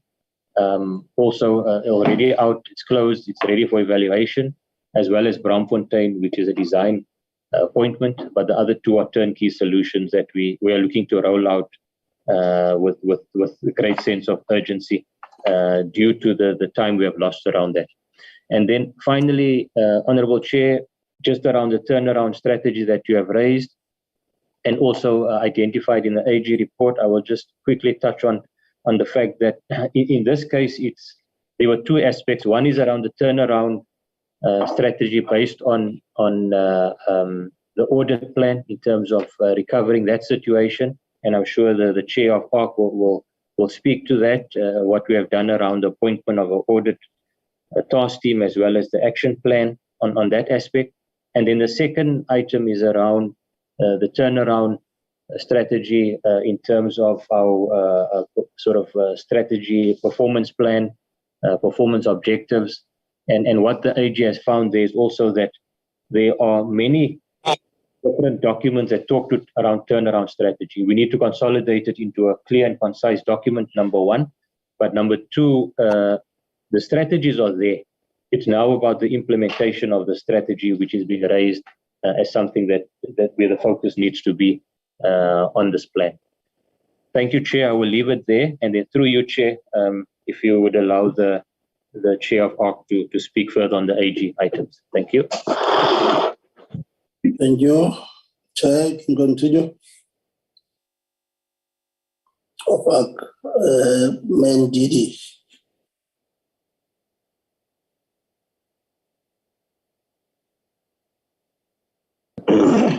Can you mandate? Can you? Thank you, Chair. Yes. Okay. Sorry. Thank you, Chair, and the committee. Maybe just to add up on what has been previously said and to articulate where we are in terms of our audit action plan to clear off some of the things that has been raised by the AGSA. The committee will note that when we started, we had a lot of material irregularities that were mentioned by the AGSA. We had about 6 of them. And then out of the 6 in the financial year that we were audited, the 2022, we managed to clear 3 of them. So we are only left with 3 material irregularities that we need to deal with, Chair. And that is a big achievement that was also noted in the current financial year. Chair, you will also note that the acting group CEO mentioned that we had various plans, but we need to consolidate. The AGSA raised that particular issue to say that we need to have one comprehensive turnaround strategic plan, and which we have recently put together. It has to be presented to the ARC and then to the board so that we can be able to submit that to the AGSA. The AGSA at the time as well, they raised the issue of capacity. The fact that there was only one individual who was responsible in the finance department to put together financial statements, and for the magnitude and the company that we have, it is not enough. Yes, we considered that PRASA had limited capacity in the finance department, and now that it has been pointed out, we went through an extensive process of capacitating the finance department. And we are now happy to report that the finance department is continuously and has been capacitated to be able to deal with the shortcomings. There was also an issue on the internal audit, which was also incapacitated. And when we came in, there was an expiring contract with the COSOS partner that has been now renewed, or let me say a contract has been awarded to the new COSOS partner for a period of 3 years that will assist our internal audit department, because one of the issues that were raised by AGSA, immediately when the financial statements are completed by the finance department, there was lack of the review by the internal audit department of those particular financial statements so that they can be corrected if there's anything that needs to be corrected before it goes out to the external auditors. So this capacitation of the internal audit department will assist in arresting that particular concern. And we are happy to say SNG has been appointed in that particular regard. So we had issues with assets, as we are all, we note that the existence and of the assets has always been an issue based on the vandalization. There was never a assets count in 10 years. The assets of PRASA were never verified. So in the previous year, we embarked on the exercise to count the assets to make sure that we can verify our assets base. And it was an extensive process. In the current financial year, we can continue with the status quo. And then AGSA was very much happy with the process that we embarked on verifying the existence and the completeness of the assets. The one issue that they raised, which was still a concern, was around the valuation of the assets and the impairment of the assets, and that particularly also affected the depreciation thereof of the assets. So I'm also happy to announce that we have subsequently finalizing a contract with an entity that is going to assist us with the valuation of the assets and also to determine the residual values and the useful life of the assets. And then there were other thing that they were raising was with regards to the Gibela contract. In terms of the Gibela contract, we are aware that we've got an MSA, so we were not properly capacitated there to deal with that contract in terms of all the aspects that contract deals with in terms of indexation and the rollout of the contract, the penalties that needs to be accounted for.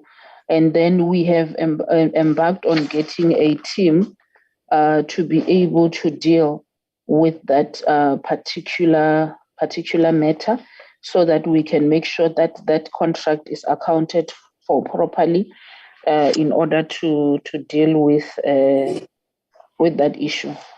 Chair and the committee, we also has further recommended as the Audit and Risk Committee that the performance contracts of the executive needs to be in such a way that they address audit outcomes related to the various departments and the executives leading those departments, because the findings of the AG, they cut across all departments, and therefore we made sure that we recommend that there should be performance contracts of the executives attaching those audit findings and making sure that they get cleared, and that we have entrusted the responsibility to the Group CEO's office to make sure that that is attended to. We also had an issue with our work in progress that was reported of 6.3 billion that needed to be capitalized because there was a whole lot of work in progress that were not yet capitalized. And we have been informed by the management, the Group CFO, that process has been attended to. At this point in time, at the 6.3 that was 6.3 billion that was reported by AGSA, they've dealt with the 5 billion and then they're finalizing the rest of the billion to make sure that it's properly capitalized. The AGSA noted as well that there was a positive improvement on the security in PRASA currently, and which we largely welcome based on the efforts that had been put in place to make sure that we can safeguard our assets. Then the other issue that they pointed out was that our programs, our depot modernization programs are slow, and therefore we are not in a position to also store our new trains, and hence we did report now that the production is at 111, but at this point in time we are only able to use 40 which are being utilized, and also some of them they cannot be housed because our depot modernization program has been delayed with cancellations and all. And I'm happy to announce that we recommended and we have embarked on what we call the engineering procurement contract management function. In acronyms, we call it EPCM function, to assist us in making sure that we fast track those programs. We have further engaged DBSA in order to accelerate the depot modernization. We are in a process of finalizing a memorandum of understanding in terms of dealing with that particular aspect. We have engaged on a task team. We formed a task team that had to deal with the audit findings that together or in conjunction with the strategy in order to turn around PRASA. We proposed that it had to be made up of AGSA representative, internal audit, and also management. So, and I'm happy to announce as well that task team is in place. The task team has come up with an audit action plan, and according to how it was formulated, and based on the magnitude of findings that we have in terms of the environment in PRASA, the task team or the proposer, or maybe let me say the audit action plan is pointing out that in the coming financial year 2023, we are aiming to move from a disclaimer to a qualified audit opinion with a plan to also make sure that in the next cycle, which will be 2024 and also 2025, we will be seeing ourselves moving from a qualification environment to be on an unqualified audit opinion. Chair, I think I've tried to cover all the aspects of the audit, and then all I can say that is further to add that the AGSA is very much happy with the progress that has been made so far, considering that we are dealing with issues of the past that we needed to regularize. And maybe just to add on the regularization of irregular expenditure, we were sitting at 28 billion of the irregular expenditure, of which 11.6 billion has been submitted to National Treasury for consideration. We have gone through that process of loss control function determination test to determine whether there was value for money that PRASA got. In terms of the geo contract, because that was mainly the crux, or maybe the majority of the amount there in the 11.6 billion, that has been gone through the process, the investigation to determine whether there was loss or any fraud was done through the SIU. And then it came through to say that there was no loss that PRASA suffered in terms of the GO contracts that were rendered irregular. That has been submitted to National Treasury for condonation. The ARC committee, the board has the ARC has recommended, the board has approved, but we have submitted it for final approval by the National Treasury.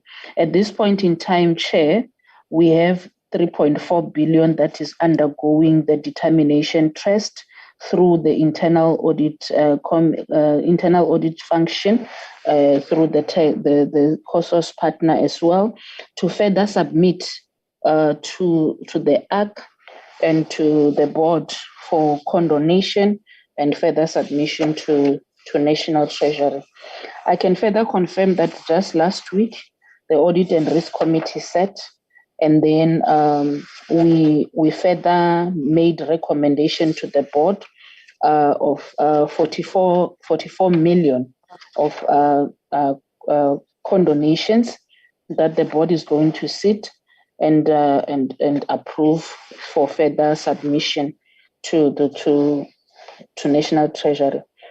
We are hard at work in making sure that we regularize those items that has been listed for the longest of time in the irregular expenditure register, Chair. And then we currently are dealing with a balance of 5.8 billion, which still needs to go through the same process that I'm referring to. And in the next sitting, Chair, we should be coming back with a further update on that particular instance. Thank you, Chair, and the committee for the opportunity. Thank you, Madam Chair, Judy. I see in Tatema Kapea, hand is up.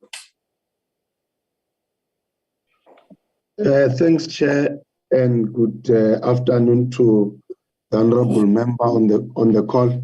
Chair, I just thought maybe I must just clarify one issue which was raised by Honourable Khai on the issue of autopex, where you are saying because the department is here, probably we must be able to explain whether why are we not supporting the process because the business under rescue. Just to then say, Chair, like the chair of the board has said that there was a process where, as the department, we have worked together with PRASA in terms of working on a business turnaround plan in terms of how do we then move forward with autopex and how do we then recapitalize it. And just to then put it on record that the shareholder in this regard of autopex then becomes PRASA. But we have since submitted our request to National Treasury, where as the department we have supported the request and we're still just engaging with National Treasury to get a favorable response, considering that where we are, autopex is set in its capacities that particular mandate is not really subsidized, as we know, together with rail, which then becomes the primary mandate, Chair. So I just thought it would be very important that I put that on record. With regard to the issue of the central line, Chair and honorable members, is that as the department, we are working with all spheres of government, including PRASA, and we are managing that process through a implementation protocol which have been signed by all the parties. But key to the challenges that we are facing is that obviously between the city and human settlement, who's supposed to be one providing the bulk services, and secondly the issue of land, we have not really finalized those issues. But PRASA have since, like the chair said, gone to court to then extend the relocation time in terms of another year. And then in line with the recommendation made by SCOPA, we'll be engaging with everyone to make sure that we found the solution and be able to move those particular people in that regard. Thanks, Chair. I think those were the two issues I needed to just make. Thank you, Honorable Khai. Is there a follow-up? Yeah, just a follow-up on something. I don't know if the issue of the ghost workers is linked to the issue of the irregular claims from the PRASA insurance. So if I could get a clarity on that.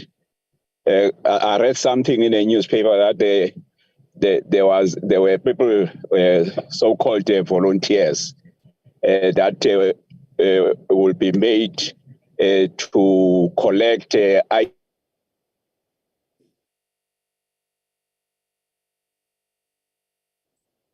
Honorable Khai, we lost you. Is it me or is it Honorable Khai? Let's check.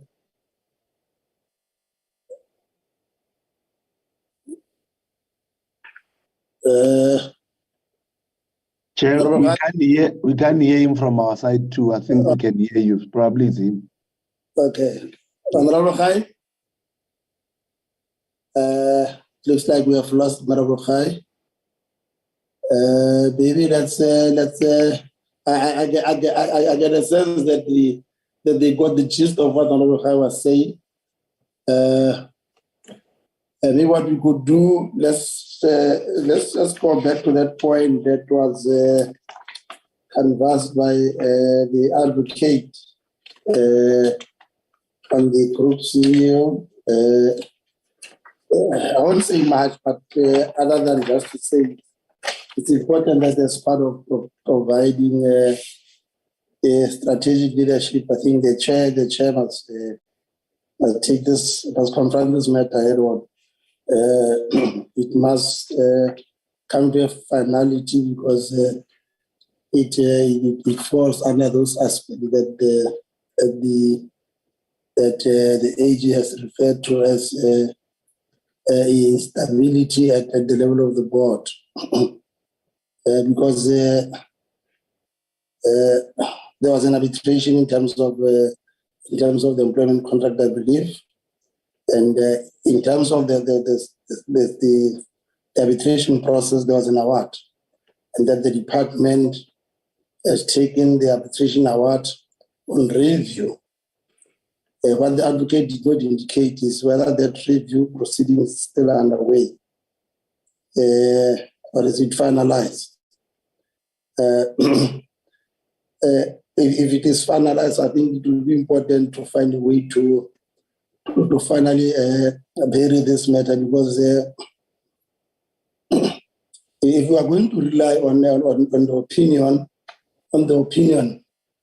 at the expense of the award or the order made, it becomes a tricky question, because now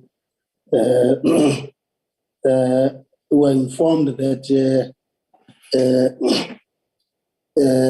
while the issue of dual citizenship, which I believe that the award found it not to be a challenge, which ultimately might have led to the arbitration award in favor of the former group CEO.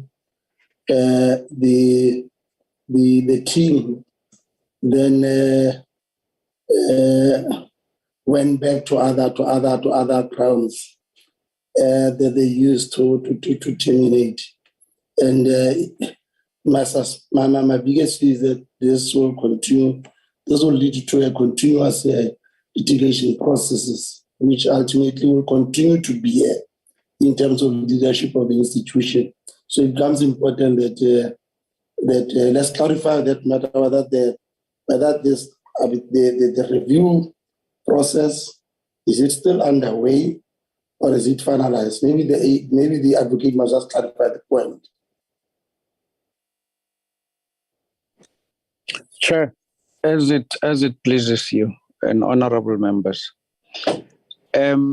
the chairperson of PRASA has indicated that the process of review is still pending at the Labour Court.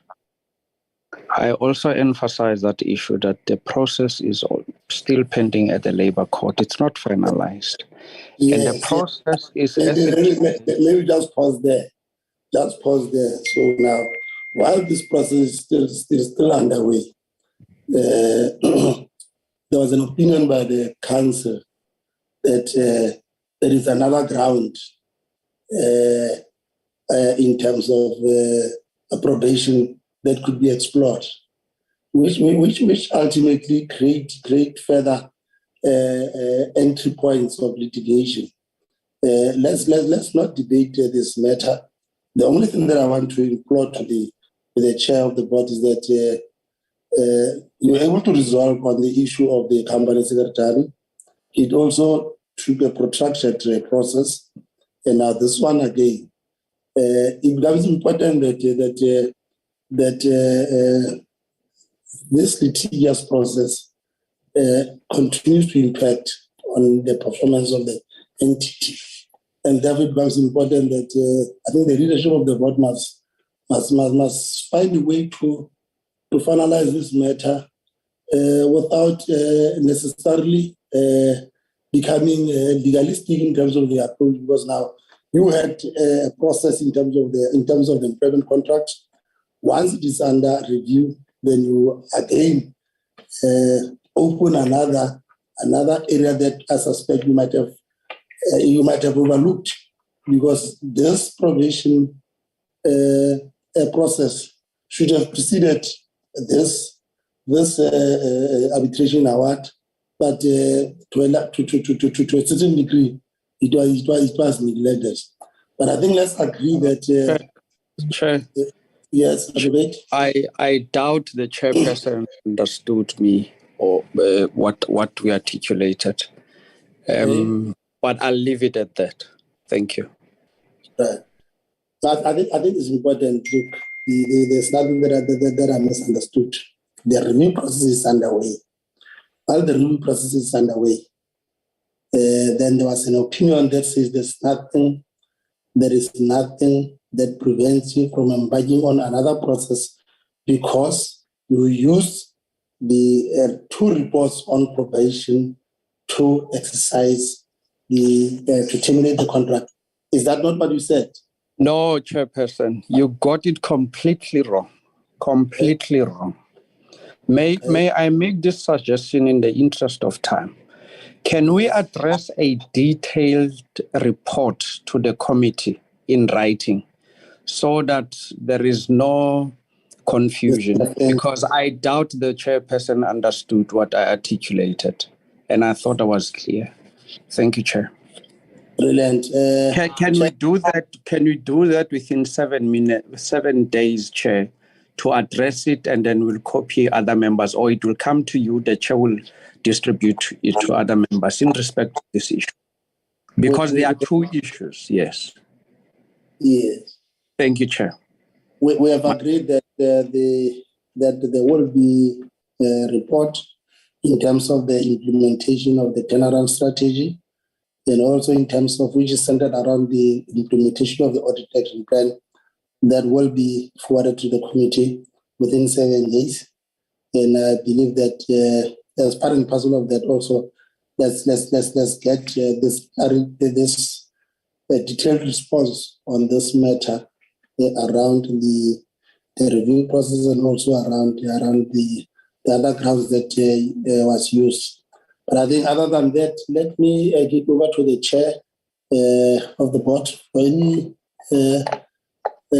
closing remarks on this item.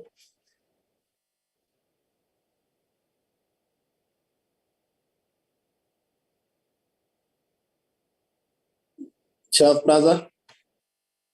Thank you very much, Honorable Chair. I think that, Honorable Chair, we will comply with the 7 days to give you a comprehensive report around this particular question. And so inclusive of the other issues that Honorable High raised, all of that we will explain in a memo to the board, to the chair of the select committee. if there's further information that is required, we will gladly make that available. So I don't have much to say on that, Chair, except that if there's anything that we under-responded to, we could respond to that again or either just add. But I think that from where we're sitting, we have tried to provide the information as wide as possible. Thank you, Honorable Chair. Thank you, Chair, for those wrapping up remarks. And also from my side, let us appreciate the effort that you took in terms of leading your team to come and report to us in terms of the progress that you have made with regard to your various programs. And we are happy in terms of the achievements that you have highlighted to us. And you have also been able to highlight the challenges that you encountered in terms of performance for 2021-2022 financial year. But what also gives us comfort is that while you reflected also on the status of performance as per the various programs, what gave us comfort was the slides that dealt with the post-year end achievements and progress. I think there are 3 to 4 slides on that, which clearly indicates that emanating from the annual report, the targets that we set in the previous financial year, there continues to be a work on progress in terms of the work that we are doing. And definitely, I think the institution must understand that in terms of our expectations, in terms of your performance, all of us, it is in our interest to see these entities performing. It is in our interest, all of us, to see the entities spending adequately, and it is in our interest to see stability both at the level of the board and also at the level of the executive management.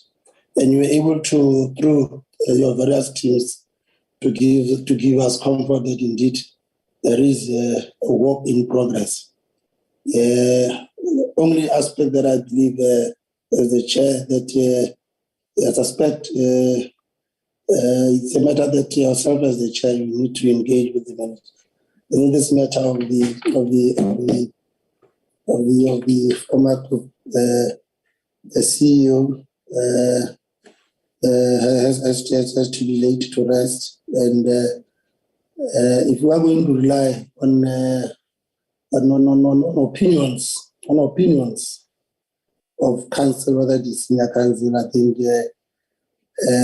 it's important that let's do that within the context of agency, and also ensuring that it is finally brought to an end. I think this is an area that I believe that you need to indeed display your leadership as the chair of the board, so that we need to be able to reassure our institutions that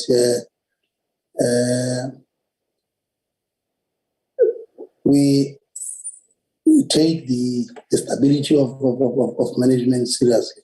I think what is critical, and I think the point is the point that I want to raise, that I believe the all of us has to appreciate. We are a constitutional democratic country. Any decisions that any body, whether it is legislative or administrative or executive, embarks upon, that decision must be rational.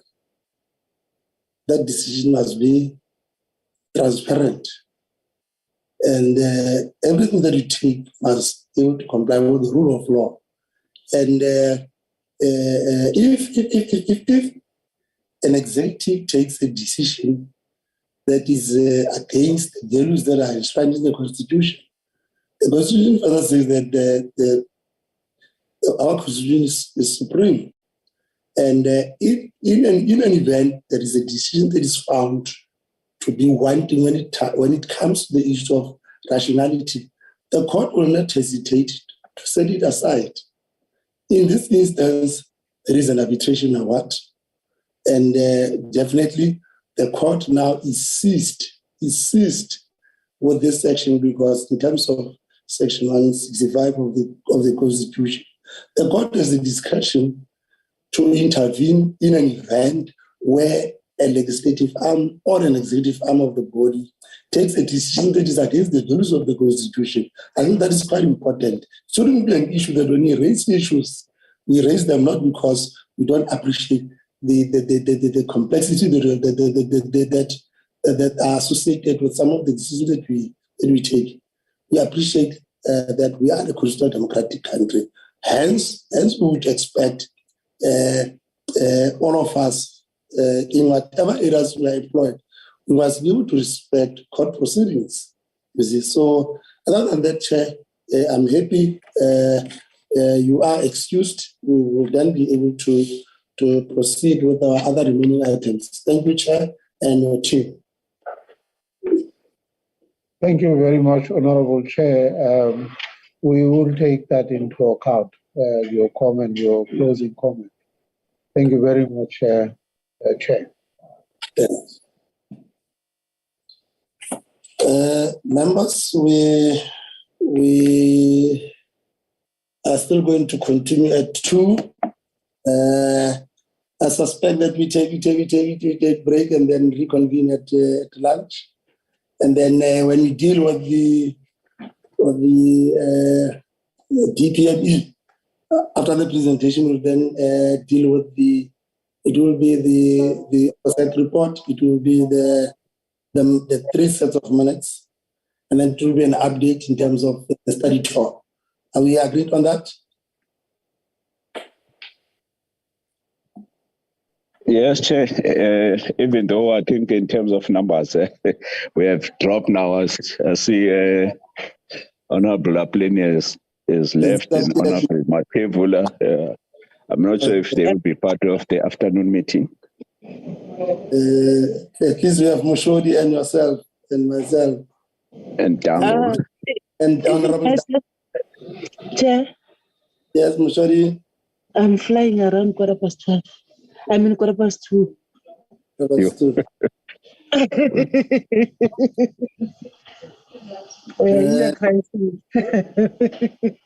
Commissioner, you'll run our members because let us also note the apology of Honorable Bonjo.